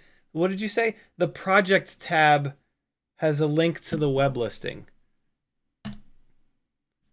Son of a bitch. I've never clicked this project tab here. I only ever click prepare and then preview, and then I slice the plate and I click print plate. I didn't... Oh, look, there's... Oh, shit! That's... fucking A! I've been wanting to do this, but I didn't know where, like... Oh, you son of a bitch. Look at this. Look at this. Look at all... Oh, look at all this. Whoa, what? Oh my god. Look at all this stuff that this guy put in here. Holy hell. Yo, the project tab is where it's at. Look at that craziness. Oh, yo, that's how you can dry silica. The oven method has always kind of freaked me out, and I've never done it. But I don't have a printer big enough to make one of these things. But I can just take the little core thing and put it in the... Fuck yeah, look at that. Dry desiccant in your thing. Fuck yeah. Oh my god. This is hot shit, bro. Bambu Labs. What do they think of next? There's a bunch of different versions. There's high flow, and then there's high capacity down here, and then there's like standard mesh, fine mesh, and ultra fine mesh, because for the different size beads of silica. The guy called it out here somewhere. I just saw it. Where the hell was it? Oh yeah, so there's the high flow versus high capacity. Oh, you son of a bitch. Hopefully you saw it in the split second that it was up there. And then yeah, look. Oh. Standard, fine, ultra fine for the different size silica beads. Cool, right? Or am I just easily impressed? Thank you for that, Danzilla. Jesus, that's amazing. Project tab. Frank Nicholas with a link. Frank Nicholas found it before I did. Sent me a link. Of course. Sleepy CBR says, I'm surprised the workers didn't tell you when they saw him run out. Yeah, right? Like, a fucking little dog just bolts from the backyard. And you don't, like, knock on the door and be like, yo, your dog just ran away. I don't know. Morton Upshot says, 100% agree. It took hold of me hard, but now it's under control. Sleepy Euro says, next month on CiottiFPV, learning CAD for 3D printing. Yeah, no. Filament properties comparison link, Frank Nicholas puts up. PLA versus ABS versus PETG. Main differences. Oh my god, look at this. Look at this. This is probably an awesome article, but a bunch of you guys told me PETG is the hot shit, and that's good enough for me. Oh no! Hold on, I gotta reopen that tab. I hate when I close that tab because now the chat is duplicated and balls. Frank says filament drying isn't necessarily unless you've had a spool open / exposed for many months in a high humidity environment, flooded basement. Yeah, right. I don't leave them exposed. I keep them all in Ziploc bags that are just big enough that I have tested to make sure that they don't have little holes in them. I also put in each one of the Ziploc bags, I have usually at least a half a dozen silica packets. And then I also, A, to just pull the air out of them, but B, it shows me if the plastic bags do develop little holes in them. When I'm closing the plastic bags, I leave a tiny little spot in the corner open, and you can really pull a lot of air out of them. For example, this has been sitting here for a while, and you can see that it's still all, you know. And so yeah, all of my my filament does not. When the basement flooded, all of the filament was like that, and then up until very recently, I would run the filament in the dryer for at least 6 hours before ever printing. So I'm super sure that the filament being wet has not been my issue here. Also, when I was having all of these problems, I ran the filament in the filament dryer for 12 hours, and it was no different. It strung out with the TPU on this super intricate print. So, pretty sure that the filament being wet was not my issue. That was the first thing that I thought of, and so I went really hard. I also tried 3 different rolls of filament, 2 of which had been in plastic bags for a long time. So yeah, this PETG that's in there came out of the fresh vacuum sealed package today that had a silica pack in it. I have heard that people have bought filament that was not dry enough. So if I keep having problems with this PETG, I will run it in the dryer. But yeah. Cole Power says, I've made so many FPV designs in CAD, canopy camera mounts, inserts for hard case, battery accessories. Sometimes the most useful CAD is to remix an existing thing for your case. Yeah, I'm super tempted to start to learn it so that I can at least just remix stuff and make small design changes. But I know myself, and I know that will absolutely open the door to me getting completely obsessed, and I don't want. I've been down this road with so many things before. Cole Power says, not hurt to start small stuff, make simple things, don't go nuts with it. Make stuff you want made. No. Frank Nicholas says, all the TPU I've printed was run through a tube and the spool was on a metal rod. Lots of people have voodoo/religion when it comes to 3D printing. Yeah, I'm learning that. the voodoo/religion part. And for 6 months, TPU ran through the PTFE tube totally fine, so I don't know. But that was making small little prints. All of these problems that I've been having with TPU are with big tall prints that are going for multiple hours. So yeah. Cole Power says, don't need to wash plate if you don't get grubby fingers all over. Removal tools help keep you from touching the bed. I only wash when adhesion is a problem. I absolutely never touch the bed. I have a plastic razor blade set up. That's the only thing that ever touches the bed. But I kind of thought like maybe there's oils that get released from the TPU when it gets hot and it gets pushed down to the bed. So I've just made it a religion to. It takes 3 seconds. I've got this amazing little thing that I haven't showed you guys in a while with alcohol in it. It's got this nice little lid, and then you push down like that, and it's got a little pump, and it pumps it to the middle here, and it's just so nice to have. You just push it down, and you got a little bit of alcohol, and then I have a million zero lint gun cleaning pads from my airsoft days when I used to have to clean the airsoft barrels, and so I take a fresh one of those, drop it in there, down the bed, good to go. No lint, no bullshit, and clean every time.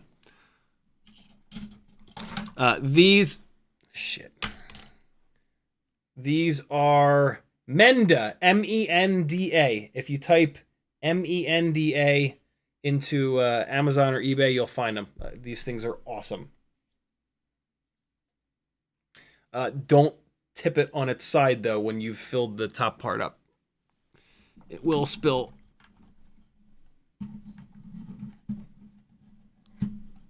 It now smells like a doctor's office in here. Cole Power says, don't... no, we got that. Morton Upshot says, having too high of tension on the idler wheel / extruder gear can cause TPU to flex and bunch up. Really loose tension on TPU. That is the ass opposite advice that I've read everywhere thus far. But there is a adjustment screw on that, so I can absolutely try that out super easily. And I will. Because at this point, I'm changing one thing at a time and just trying different things over and over and over and over and over again until I figure it out.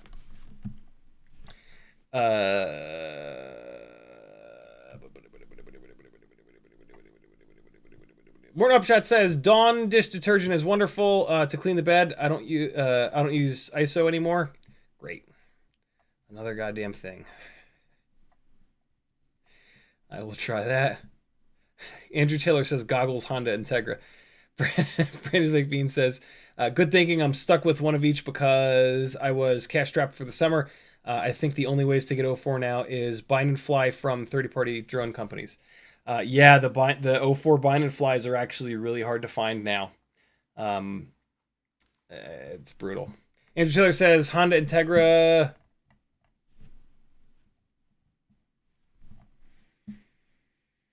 Honda Integra goggles.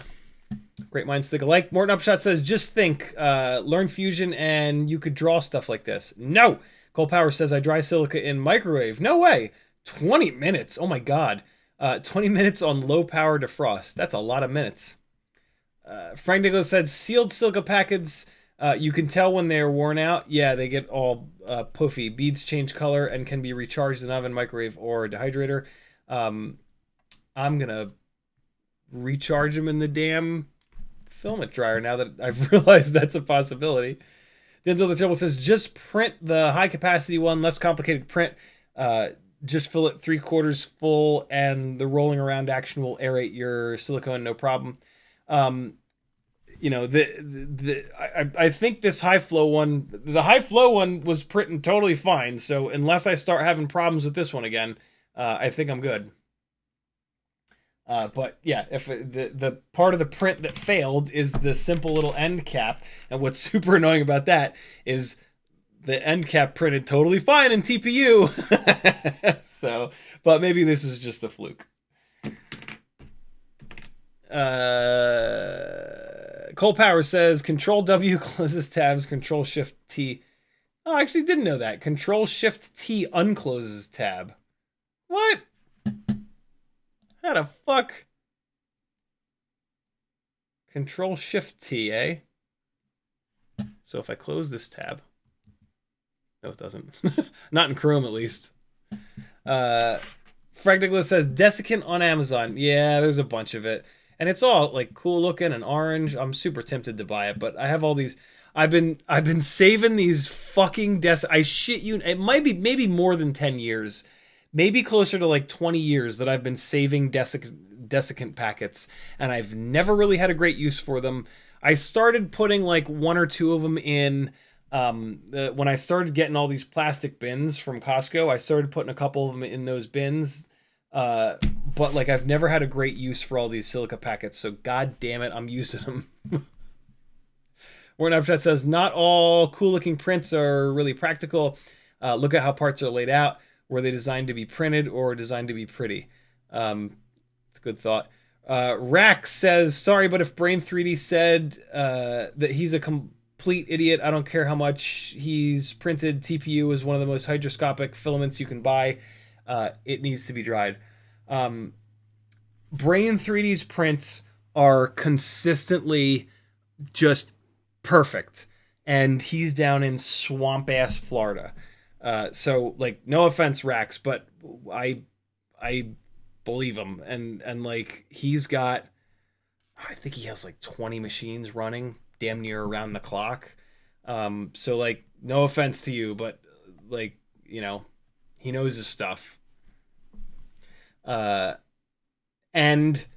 I've done a shitload of drying, and it's made absolutely no difference whatsoever. I'm certain that if you have filament that's been sitting out in a really humid environment for a long time, that it would then need to be dried, but that is not my situation. So, yeah. Brian Kirk says, is this the lint-free pads? These are the smaller ones, but yeah, these are gun cleaning patches, I think they're called.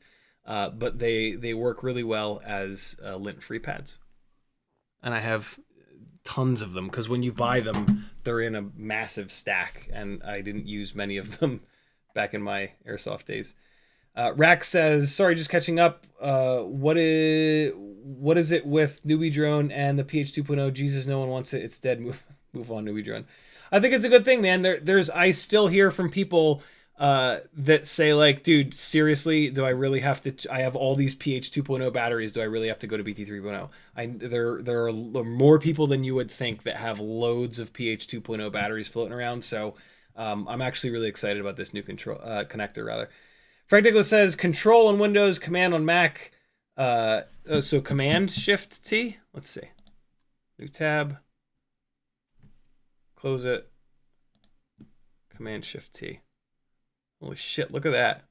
I always just go to the history drop-down up on top. That's pretty cool. I bet you that keystroke... No, that keystroke is not called out in the history tab. Shift-Command-T. I'll never remember that. But, yeah, I just always go to the history drop-down on the top. That's what I did a second ago. Frightfully says, maybe I mistyped above. Desiccant packets, you cannot tell when they're no longer working. They don't change colors, but I can usually tell because the little pack will be like more, you know, because the silica gets bigger, and so sometimes the packs, especially when I've had the little silica packs get wet, like when the basement has flooded, they will the little silica packet will be like a it'll be all like ballooned up. You know, like a lipo that's gotten puffy versus when they're dry, they're not so puffed up. They're like looser. But I've seen the silica that you can buy that changes colors, which I think is super fucking cool. Brian Kirk says Control-Shift-T is Windows, Command-Shift-T is the Mac equivalent. Matt Ritzon says, good old 3D printing, ask 10 people a question, you'll get 15 different answers. Rack said, agreed, no offense taken, I guess if he's using that quickly, then it might not. Oh, yeah, true. He's printing so much that he's constantly taking TPU out of the factory packaging, which is vacuum sealed, and just running it. But him saying TPU doesn't need to be dried is completely wrong for the average printer when TPU comes wet. Yeah, we've beaten that to death. Drying filament doesn't hurt it. And so it's a good practice to do it, so you should do it. But I think that people constantly saying that that's the problem to every, the solution to every problem is bad. In the same way that FPV people constantly saying that your PID tune sucks or your filters are jacked up as a solution to every single problem is wrong and insane. You Can FPV says, my batteries get beat up so quick. LOL. Yeah, mine too, man. All right. It's 5 minutes before the end of the stream. What a perfect time to get to this main subject and thumbnail and topic of this live stream. Rack says, agreed again. TPU is just a bitch to print. Takes a lot of tinkering. Yeah, that's what everybody has said, and I was so confused for 6 fucking months of using this printer and it being like totally easy and like no sweat. So maybe I just got lucky and now I'm paying the price. Or maybe when I turned the nozzle temperature up to 300 degrees Celsius and I think that it boiled the TPU, maybe that fucked something up. Maybe there's something in the entire goddamn extruder mechanism that has that stickiness all over it and is not and is just jacked up now, which super sucks because I'm sure it's expensive to replace that entire motherfucker. I've cleaned it as much as I possibly can. The gears seem to be spinning totally smoothly. I don't know. But I hope this little print will help. I'll let you know. Andrew Taylor says, you could dry your props to make them lighter. Oh boy, coming to a Cinewhoop race near you. All right, this build is Newbie Drone Light AF frame, old school Mobula 6 canopy, ORT Micro V, Runcam Nano 3. At the moment, HQ 1.2 by 1.2 by 2 biblades, ultralight biblades. Hey, here's my 2G4 build. 2G4 AIO. And Cinewhoop 0702 36,000 kV motors. Not the top spins, the old school ones. Because the top spins are too short and that makes the propeller ride too low in the duct. And then you got to use risers, which have a little bit of weight to them and longer screws. And, you know, these old ones in theory are exactly the same as the top spins, just with a slightly taller bell. That's this build. Oh, and the cool little Cinewhoop 180 degree LED thing, which on this build with the green motors is ultra cool because they have different colors, and this one is green. And this thing makes it so much easier to find your Cinewhoop when you crash. Oh my god. So we're going to run, we are testing two things tonight. We are testing these motors to see what kind of runtime we get. Yesterday I tested the 0702 40,000 kV Weebleed motors. And I was seeing on this same set of 6 batteries on triblades, on these triblades that I'm going to be putting on here, we saw run times averaging of about 2 minutes and 50 to 2 minutes and 40 seconds. So same 6 batteries, fresh off the charger, same exact thing as last night. I'm going to fly in the same areas, the same way. We're going to run 2 batteries, I think, on these Biblades because I kind of... the other thing we're testing is HQ ultralight Biblades versus triblades. These are the HQ 1.2 by 0.9 by 3 triblades. Over the past, like, 4-ish months since these Biblades came out, I do like these triblades better. So that's just sort of a test because before the live stream, I was going to remove these Biblades and swap on the triblades, but I thought, wait, nope, do it live so that we can do another little comparison point. But yeah, maybe you guys will get to see. Basically, the difference is the Biblades are more slidey and in a really tight space with a lot of stuff like this basement. That makes it a lot harder to not bounce into shit. The Biblades are lighter weight, and so the response time is better, so the quad feels quicker and more snappy. They still make plenty of thrust. But yeah, in general, I like the triblades better. But let's test them and see. Transmitter. Fat sharks. Away we go. I gotta unplug the RX. Hang on. Hey, I haven't had to unplug this thing in a while. Hey. Wait. Right. Away we go with some frying. You could dry your props to make them lighter. Somebody do that. Somebody that has a really accurate scale, do that. And myth bust the shit out of that. If it makes a significant difference, you like the racers would kiss you. We're gonna run a Beta FPV lava battery first. So we're gonna run a Beta FPV lava, and then we're gonna run a Weebleed. And then we're going to switch the props, the plops, and then we're going to run another Weebleed and another Beta FPV lava. Both of these batteries have been cycled the exact same number of times. And then I've got 2 more batteries, a tattoo and a quad gas that we will run with the triblades. Because to be honest, the main comparison here is these 36,000 kV motors versus the 40,000s. These Cinewhoop 36,000s versus the Weebleed 40,000s. First up is a Weebleed battery.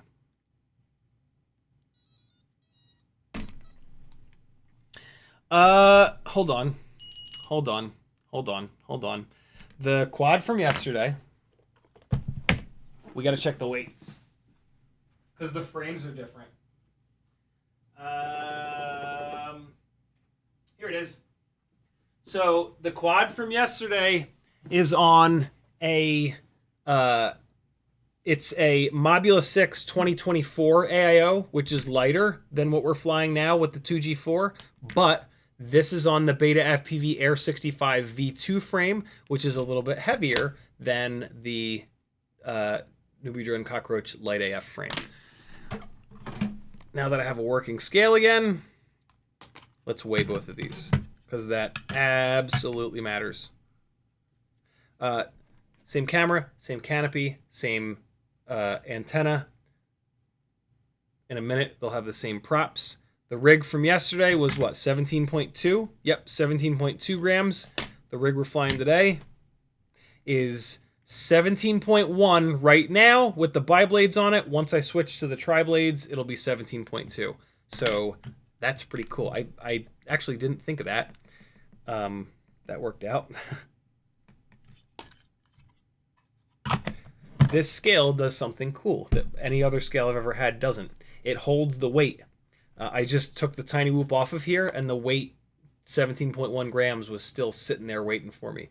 That's awesome, because with these little tiny scales, when you weigh like a 5-inch rig, you can't see the screen a lot of the times. And so I have to like get it like a weird angle to kind of see the screen, but it's an LCD screen, so when you're at a weird angle, you can't see it. That's really cool. This scale is...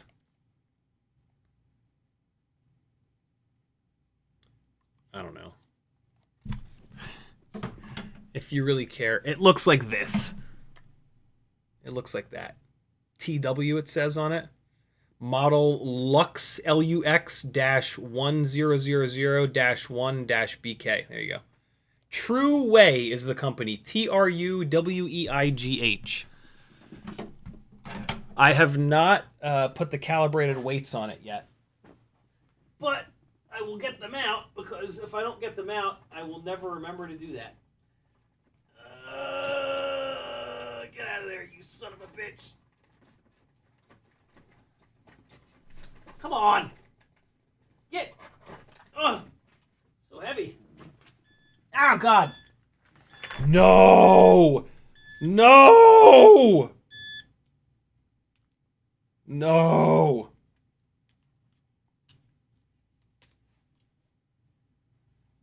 Bastard. All right.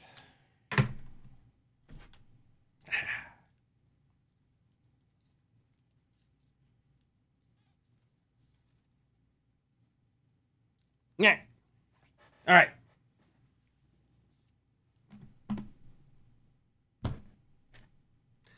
Wait, let me be like every single other YouTuber on Earth. Ready? Ready? Without further ado, we will fly this. I swear to God, if I fucking hear without further ado one more time on YouTube, I'm gonna light the building on fire. Stop saying that. Oh my God. I mean, it makes me annoyed enough that they say without further ado, as if it's spelled A-D-O, which it isn't. It's I-U. What is it? A-I-D-E-A-U, I believe, is the spelling. What's with these goggles? Oh, I didn't turn them on. That's what's with them. All right, here we go. Let's see what's what.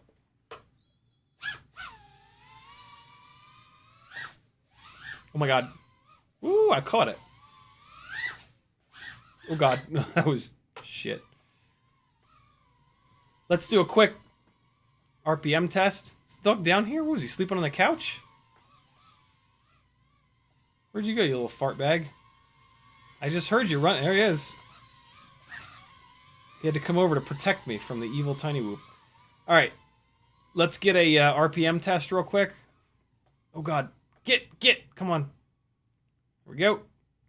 Battery has sagged down a little bit, but oh, don't fall in the dog bowl, please. Thank you. Here we go. RPM test with the biblades. Whew. So one more time. Ooh, I almost got into the ceiling on that one. All right. And now we fly. Oh, the catch. I really like how lightweight these props are. Like when I hammer the throttle, these propellers spin up and down so quickly. But boy, are they slidey. 58,116 RPM. Can somebody type that in chat, please? Type that RPM and then like biblades. Oh my god, why did I do that? Ooh.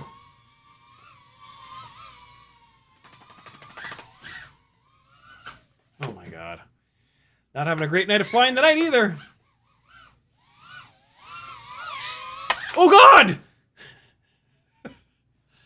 It was as if I did it on purpose. Back that long beard up, buddy boy. Ooh, Teddy! Oh god. I was so busy avoiding him that I forgot to not crash it into the fucking... Oh man, it's just... It makes power so quickly with these biblades. They are... Like I've said a million times, you need to own these. You need to own a set of these HQ biblades. They're really, really interesting. No! Oh, the catch! The double catch. Ah, see, that right there. That right there is the problem with these propellers. I made a correction when I realized I wasn't lined up with that gap, and there was just no grip, and it didn't dig in, and I crashed because of it. That with triblades, it would have went through this gap, and I wouldn't. And there it is again. There's just not quite enough grip with these biblades. For me, if you fly flat like I do, and if you corner flat like this a lot, where you coordinate your sticks, versus like a racer, which they tend to just bank and yank a lot like that. Yeah, that like I'm just sort of not the right pilot for these biblades. I think I ran that battery down a little bit lower than the ones yesterday. If you're super interested, you can obviously check the end of yesterday's live stream. But there you go. Battery bounces back to 3.47, 3 minutes and 5 seconds. This is not a totally scientific test. This is a different AIO, a different tune, a different frame. But, you know, there's only so much you can do with, like, real-world testing. Even if you build two rigs with the same exact AIO and the same frame and the same everything, one AIO could have issues that the other one didn't. It's you know, it's tough. Wait a second. ADO is correct? IDU is incorrect? What?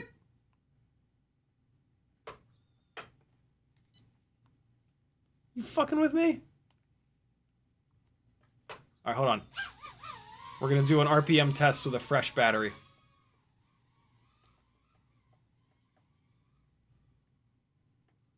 Here we go. Corner. Ooh, that was a good one. That was a really good one. I don't even need to do it again. Oh, I just clipped the ceiling. Damn it. Oh, shit. Can somebody rewind and read what the RPM was? That 32,000 is not correct. That's the RPM that it did when I turtle moded it. Wait a second. It reads RPM when you turtle mode? 39,916 right now. Turtle mode. Full throttle. Disarm. Oh. What?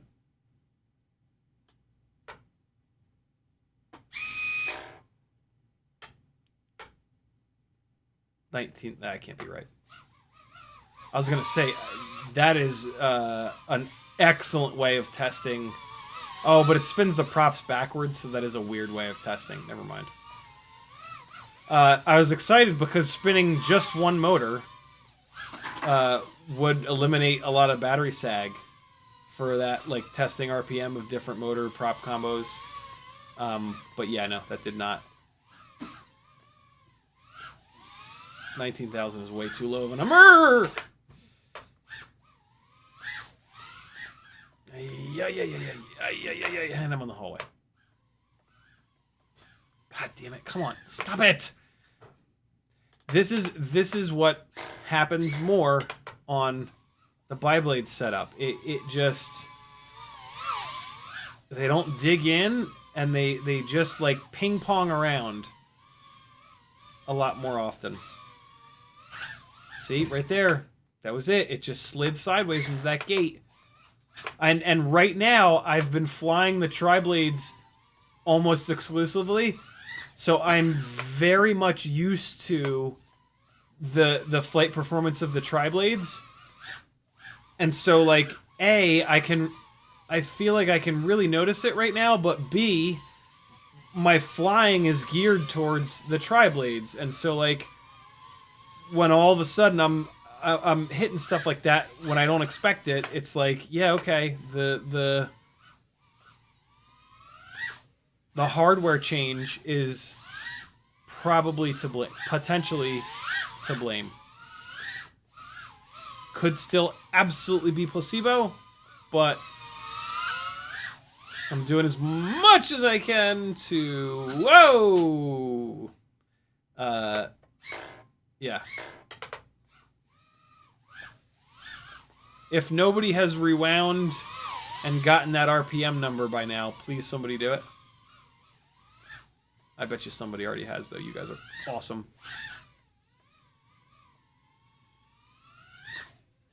Ay.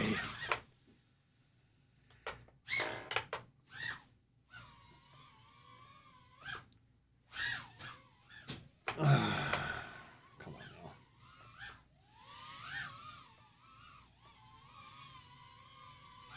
Oh, no! No! Alright, I think I did just fly around smoothly a bit yesterday. Ooh, whoa. Okay. I didn't expect that.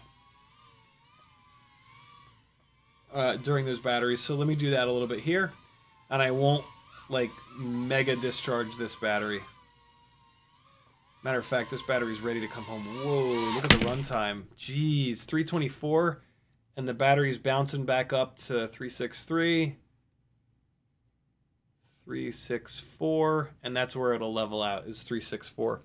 But the real test is to unplug the quad to get the VTX load and all the other shit that it runs constantly off the battery, and plug it into the charger over here, and it's going to read 3.82 volts. So yeah, that's me running this battery down to a normal amount. So it does, with biblades are more efficient than triblades. It does seem like the combination of 36,000 kV versus 40,000 and biblades is getting me a significant chunk of extra runtime. Now we're going to take these biblades off, and we'll have a better... we'll be removing one of those two variables. It would not surprise me at all if the biblades do in fact give you more runtime. I mean, that's just sort of always what happens when you run biblades versus triblades. So let's see. I guess we're also testing that. We're testing the to some extent the efficiency of the HQ buys versus the HQ tries, which I don't know if I've really tested before. Maybe I have. What did you guys see? 57,000? Is that less than the first time? That was less than the first battery. Wasn't the first battery 58,000? I could totally be wrong. This propeller came off a little too easily. That usually means that the hub has started to crack. No. Not yet. It will. They all do. Right. This is props in. Check. 57,050.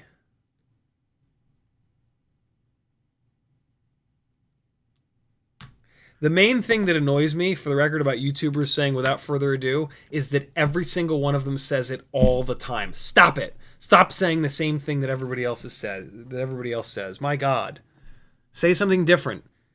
There's 11 billion words in the English language. Use them. Don't just use the same ones that everybody else uses. God, that just drives me insane. Stop. Be unique. Don't try to be like everybody else. Be yourself. There's also just no reason to say it. Just don't say that. Just do the thing that you're about to do.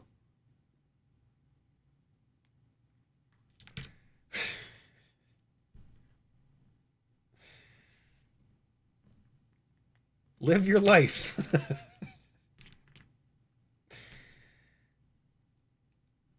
The main reason that's going to cause variability between this rig and the rig from yesterday is whoa, I had to push that propeller on a little bit too hard. Is the health of the motors. More fresher motors that have been crashed less will have more straight and true motor shafts, and that will A, allow you to push the PID tune further, but B, it'll just not wind the PID tune up as much. And so, you know, to really test these two motors against each other, we would need to do it with brand new motors. So yeah, take all this with a grain of salt. In Chris Rosser's Cinewhoop motor testing, where he tested both of these motors, the lower kV ones were just barely more efficient, and then the 40,000 kV motors were just barely more powerful. I was shocked at how similar these two motors were. I think that is because thrust stands don't allow the prop to unload. When the quad is hovering and you hammer the throttle, for a split second, it's the same thing as a thrust stand. The split second that it's not moving. As soon as it starts moving, there's incoming air, which unloads the motor and propeller combo, and it makes the motor's job easier. When you have a really well-spec'd motor and propeller combo, it is really well-spec'd because it flies really well. And when these things fly, they move forward. And the longer you're on full throttle, the faster the incoming air is, the more it's going to allow the motor to open up and spin up to higher RPMs. This is the main reason that you really need to take thrust stand data with a big grain of salt. It is not the scenario that these things actually fly around in. And so real-world testing is kind of the only way to do that, because I've never seen anyone design a wind tunnel that ramps the speed of the incoming wind tunnel with the throttle. I don't even know how the hell you would do that, because what's the differential of the airspeed incoming versus the throttle percentage, right? You'd have to, like, I don't know how the hell you do that. You'd have to set up some sort of telemetry with like a real rig. I guess you'd have to set up air velocity meters incoming and outgoing, and they're not small. Oh, triblades are rubbing. If you have if you put new props on and you get that noise, easiest way to clear it out is to flip into turtle mode and spin each motor up backwards. Oh, full throttle. That will bend the propellers downwards, and the ducts are like this. So in turtle mode, the blades bend downwards, and then so they'll rub themselves in on the ducts, and you'll remove a little bit of material from each blade. It doesn't make the propeller go out of balance because it rubs evenly, and now it still rubs. Usually that works. That works really well on Cinewhoops. Maybe Tinywhoops don't have enough power to actually bend the blades downwards. At that point, what I do is just squeeze the ducts a little bit. Usually it's a duct coming out of round, becoming a little bit of an oval. So just like look at the ducts, and sometimes you'll see a little bend in it. Take that bend out, and a lot of times that will still not fix the problem. Which motor is it? Motor 1 in turtle mode sounds okay. Motor 2 sounds clean. Motor 4, there's the problem. Motor 4. What's up, Motor 4? Well, yeah, Motor 3 sounds clean too. So it's Motor 4. What are you hitting on, brother? What's your deal? So now you just spin the propeller around by hand, and look at the tip of the blade and see where it's hitting the duct. I can literally see and feel it hitting the inside of the duct. And so what I need to do now is grab this motor and bend it outwards a little bit. And just like, you just bend the plastic a little bit. And now we're good to go. Do it in that order, because that's the order of quickest to slowest. Triblade time. I'm going now. Let's test the RPM. Oh, for God's sakes, Jim. Let's test the RPM again.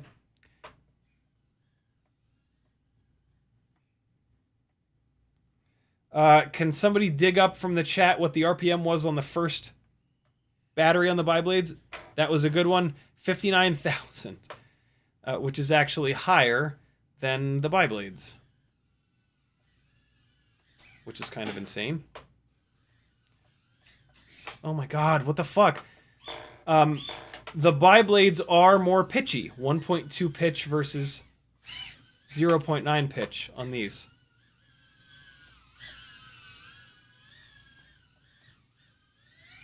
Ugh.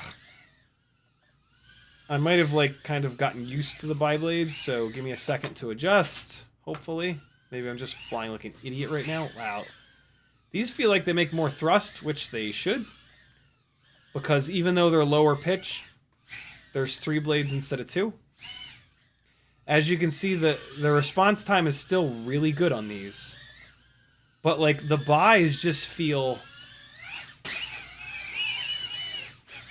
crispy as hell. Flip my momentary switch. That was the beep that you heard to turn off air mode. Jesus. Come on, stop it. Let me take off. God damn it. That was crash recovery getting upset. For the record. God damn it. Sometimes when you bump the ground just hard enough to trigger crash recovery, it gets really weirded out. And it'll like put an awkward amount of, instead of flattening itself out, it'll like put angle in. I don't know. If you've been running crash recovery for any amount of time, you know exactly what I'm talking about. It's hard to explain. I should reread the Betaflight wiki about crash recovery and figure out which parameter to adjust. It's probably the... Oh, yeah, baby. It is really hard to power loop this 4-gate thing. It's probably the one parameter for like G triggering, like the amount of G before it triggers crash recovery. Look at the run times I'm getting with these 36,000s.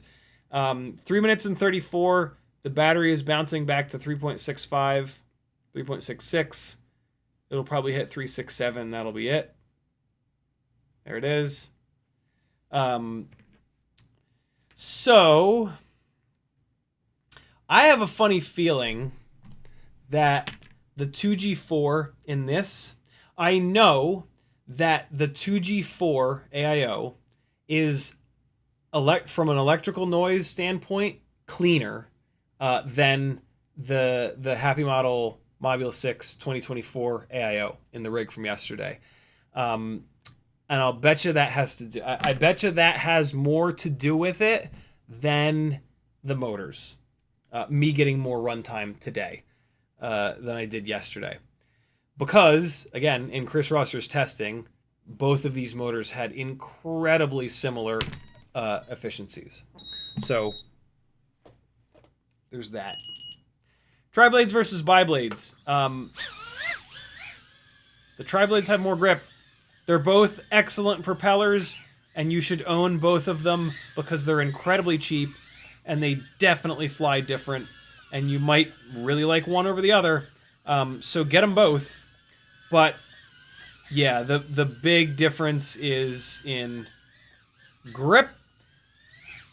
But again, there is a response time difference because the biblades are... Have I never done that before? That's not that hard to do either. And it's really cool looking. The whole backwards dive thing is like so easy to do. It's way easier to do than a normal dive. But to climb up like that and then do it is very cool. Oh, God. Oh, farts. God damn it.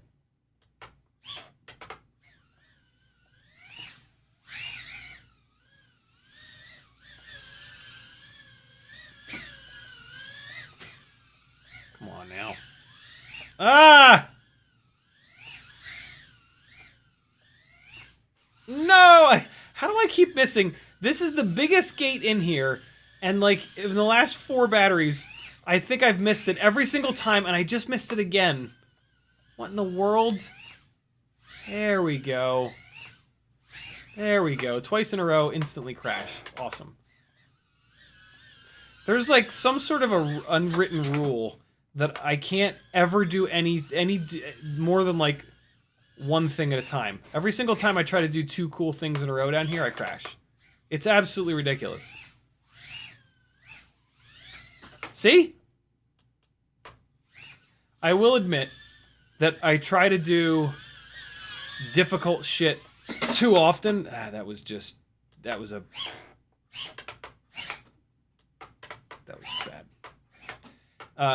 But it is uncanny. God damn it.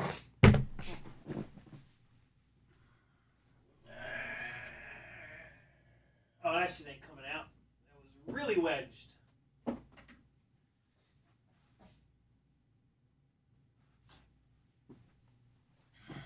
Oh, all right. Oh, God. Somebody typed send it in the chat. Go to hell.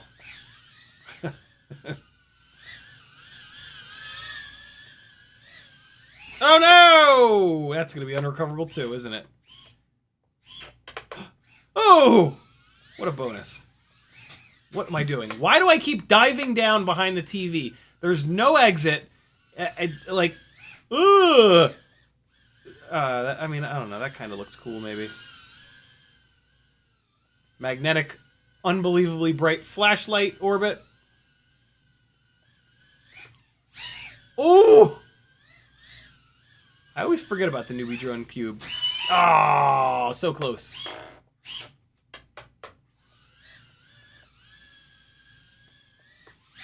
Oh, man, that happens so fast. It's like, it's almost not even impressive because you don't even see what the hell happens. But what I'm doing is I'm going in and then split S-ing straight down.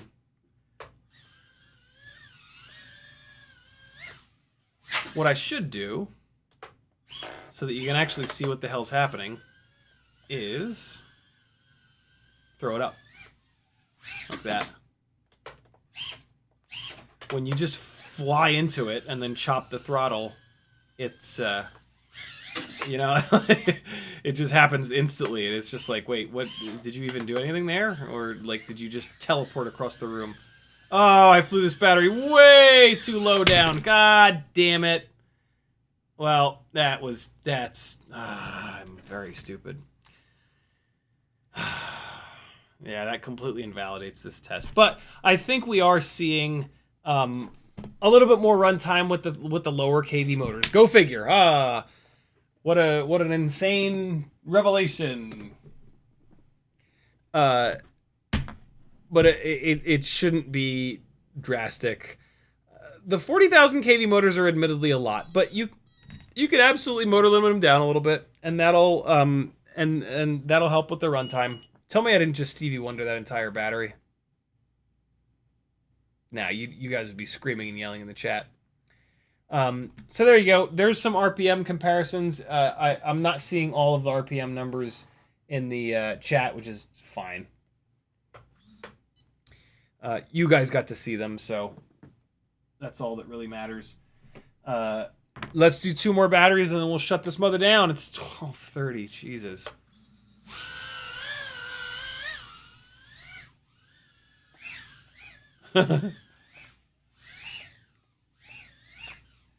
Oh.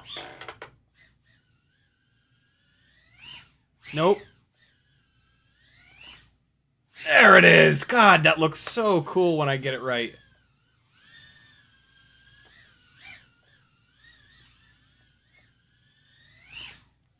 Oh, I tried to throw it.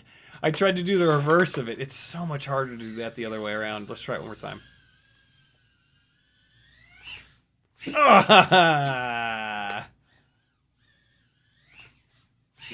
my god. Quad's kind of freaking out a little bit. Hold on.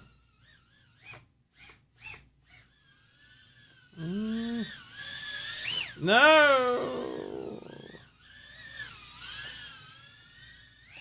Oh my god!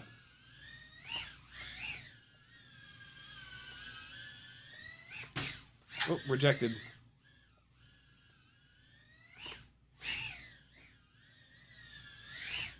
Ooh. Nope. Gotta actually set up for it. Do it right. No, that didn't look as cool. What did I do last time? Did I look up more? I think I looked up more. Hold on. Let's see. What? Why does it look so stupid all of a sudden? What the hell? How are you gonna do me like that, chair?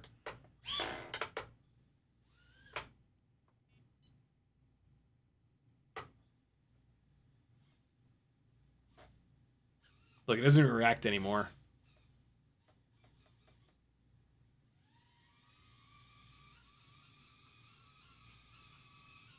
Oh! I thought he was going to keep backing away. He put those paws down and took a stand.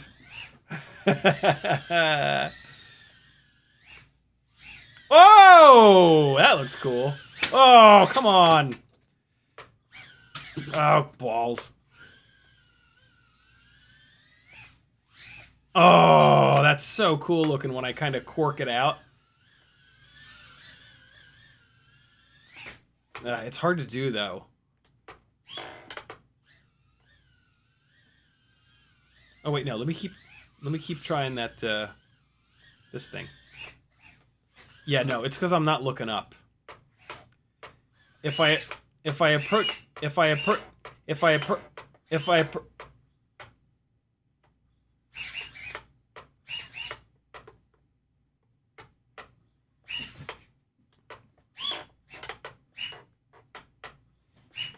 Teddy, get out of there!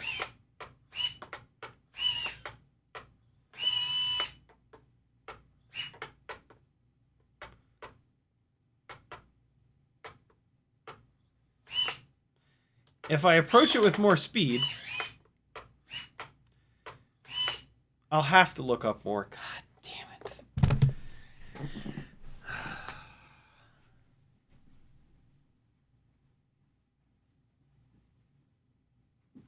Stop it! Back up. There's a point where he just goes too far.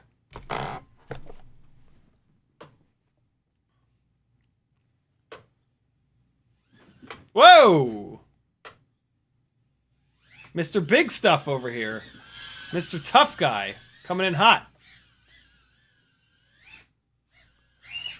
What? Alright, now I gotta go into it going faster. Go faster, faster. What? It looks so stupid all of a sudden. Did I just hang on the pitch down longer? Nope. Don't you dare get stuck in there again. Oh, it went through the corner. That was kind of silly.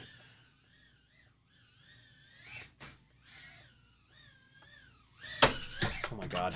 I think that went into the garbage where it belongs! It did. I was trying to flip the switch to turn the OSD back on. And so I didn't have my finger on the throttle to avoid the effing monitor. How low did I just discharge this battery? Not too bad.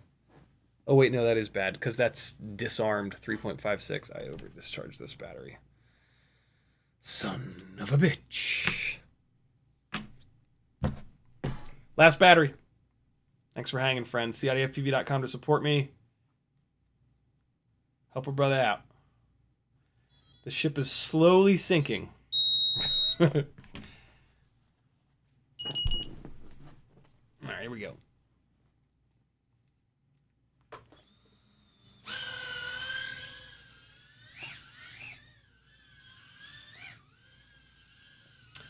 I think that my warning cell voltages are 0.1 too low on this rig. Ah. Yeah, try to power loop the coffee table. Do the hardest thing in here. Great. Whoa, okay. Ow! Jesus. Just knock something over on the table.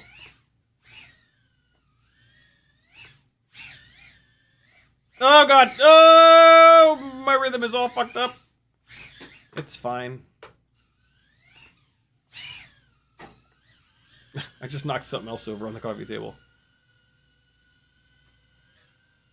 Holding the air mode switch. Air mode is now off.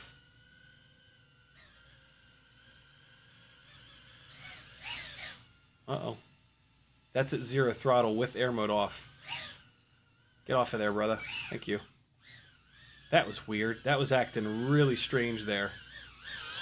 Ooh, boy. Ah! Oh, no. That's the walk of shame. Hey.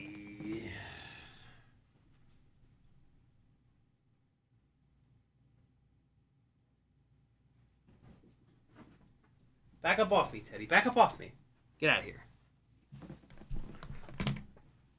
Ginger FPV says, well, I'm fleeing a DV relationship. With me luck. What's, I don't know what DV is. What's DV mean? Back up, buddy. Oh, boy. He's snarling. Whoa. Whoa, boy. No, no, no. Oh, God. We're all going to die.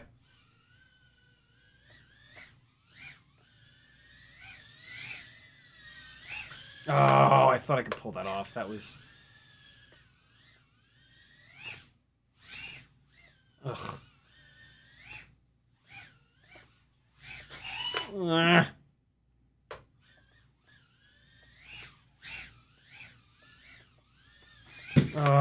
Come on. Get it together. Yeah, okay. I see. I see.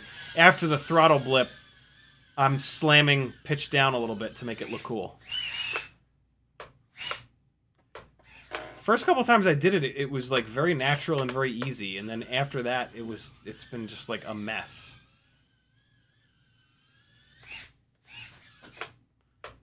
I'm also doing more of a... I still haven't done it anywhere near as good as I did it those first 2 times. Great. Great. Ah, I get it. I get it. I get it. I'm rolling into the throttle. Recently I've been stabbing the throttle. You got to roll into the throttle. I see. That gives you more time to pitch back, and then that makes you look straight up. The problem with that is, it's harder that way because you're relying less on just timing, and more on skill. 3 minutes and 5 seconds. Battery is bouncing back up to 3.6, probably 4. This is a more representative runtime that I think you'll get on the lower KV motors, the 36,000s versus the 40,000s. 10, maybe 15 extra seconds of runtime. So yeah, there you go. Both excellent motors. On one hand, you know, you buy the 40,000s and then you motor limit them down a little bit. And if someday, like, you want to fly it outside or you just get really good and you want extra power, it's there for you. On the other hand, the lower KV motor will absolutely give you a little bit more efficiency. So if you do want that little bit of extra efficiency, no matter what, the lower KV motor is going to give you a little bit more. And so, yeah, both awesome motors, though. Actually, here you go. Here's how you decide between these both of these motors. And I'm saying this kind of sort of tongue in cheek, but not really. What color do you like better, red or green? That is as good of a reason to pick between these two motors as any of the other stuff, because all the other stuff is so subtle that if having a rig with green motors is and look, it's gonna sit on your goddamn shelf for way more of the day than you're gonna fly it. So if having a rig sitting there that's green is gonna make you smile one extra time, that's as good a reason as any.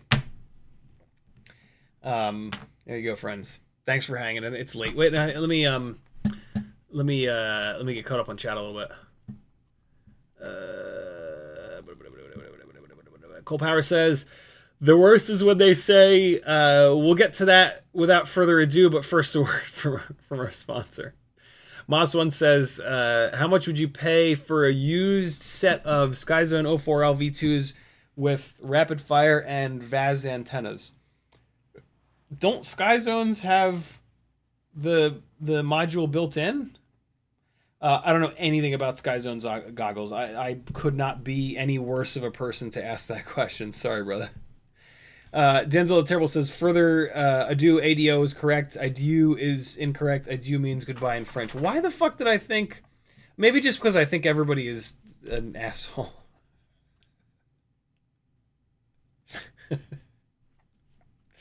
Brian Kirk says, leave them on the front. Oh, yeah, right. I could have done the... Fuck. That's a missed opportunity. I could have done the biblade, triblade thing. Oh, well. Denzel the Terrible says, caffeine-fueled ranty CiottiFPV is great. Denzel the Terrible also says, tell us how you feel about it. Send it. You Can Have PV says, I think the cube gate being crooked is messing with you. I didn't notice that it was crooked. That's alarming. You Can Have PV says, pop the split S up. I think you were maybe behind or saying it right when I was figuring that out.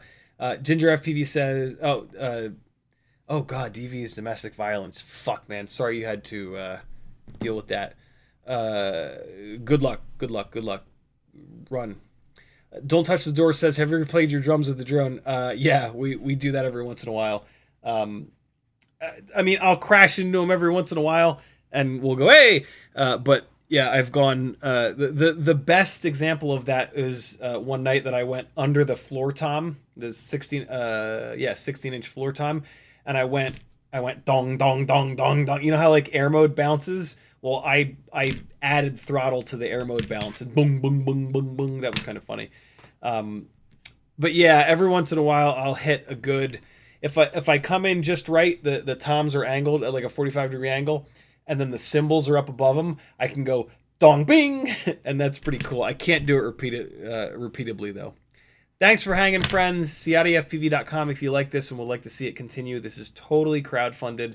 The Patreon does go down by a little bit every couple of weeks, so it would mean a whole hell of a lot for you to join it so that I can get it going either flatlining or going up ever so slightly. I'll see you on Wednesday. Whoop Wednesday at 10 o'clock Eastern time is going to be awesome this week. There's going to be batteries. There's going to be screaming and yelling. It's going to be great. There should be batteries. If the newbie drone batteries get here in time, the Whoop Wednesday stream will be insane. If they don't, it'll still be insane because I have a bunch of stuff. I completely have forgotten. I need to do a mailbag. It is far too late to do that tonight, though. So, yeah, Wednesday stream will be great. Love you guys. Bye. Here's a little... oh, God, I forgot to... I played this at the beginning of the live stream. This is a little edit that I did. I gave myself, for the first time ever... I hope I didn't already say this, but for the first time ever, I gave myself a hard limit of time for an edit, and it was 2 hours. I gave myself exactly 2 hours after this gig to just blast through an edit. I'm not happy with it. It's kind of one of the worst edits I've ever done, but it's a solid chunk of time. I'm forcing myself to put it up on Instagram and YouTube and that's that. This is it. You're not going to get the right music for it. It makes a lot more sense with the music. But yeah, it's better to put up. I've always been of the mind, only show your absolute best work. So every single edit I've ever put up has had at least 10 hours, and in most cases 30 or 40 hours dumped into it. But I don't have the time to do that, and only putting up like 2 edits a year is just nowhere near enough. So I'm going to force myself to start doing this, and we'll see how it goes. Love you guys. Bye. Again, wrong music, but you patrons will get to see this edit before too long. See ya.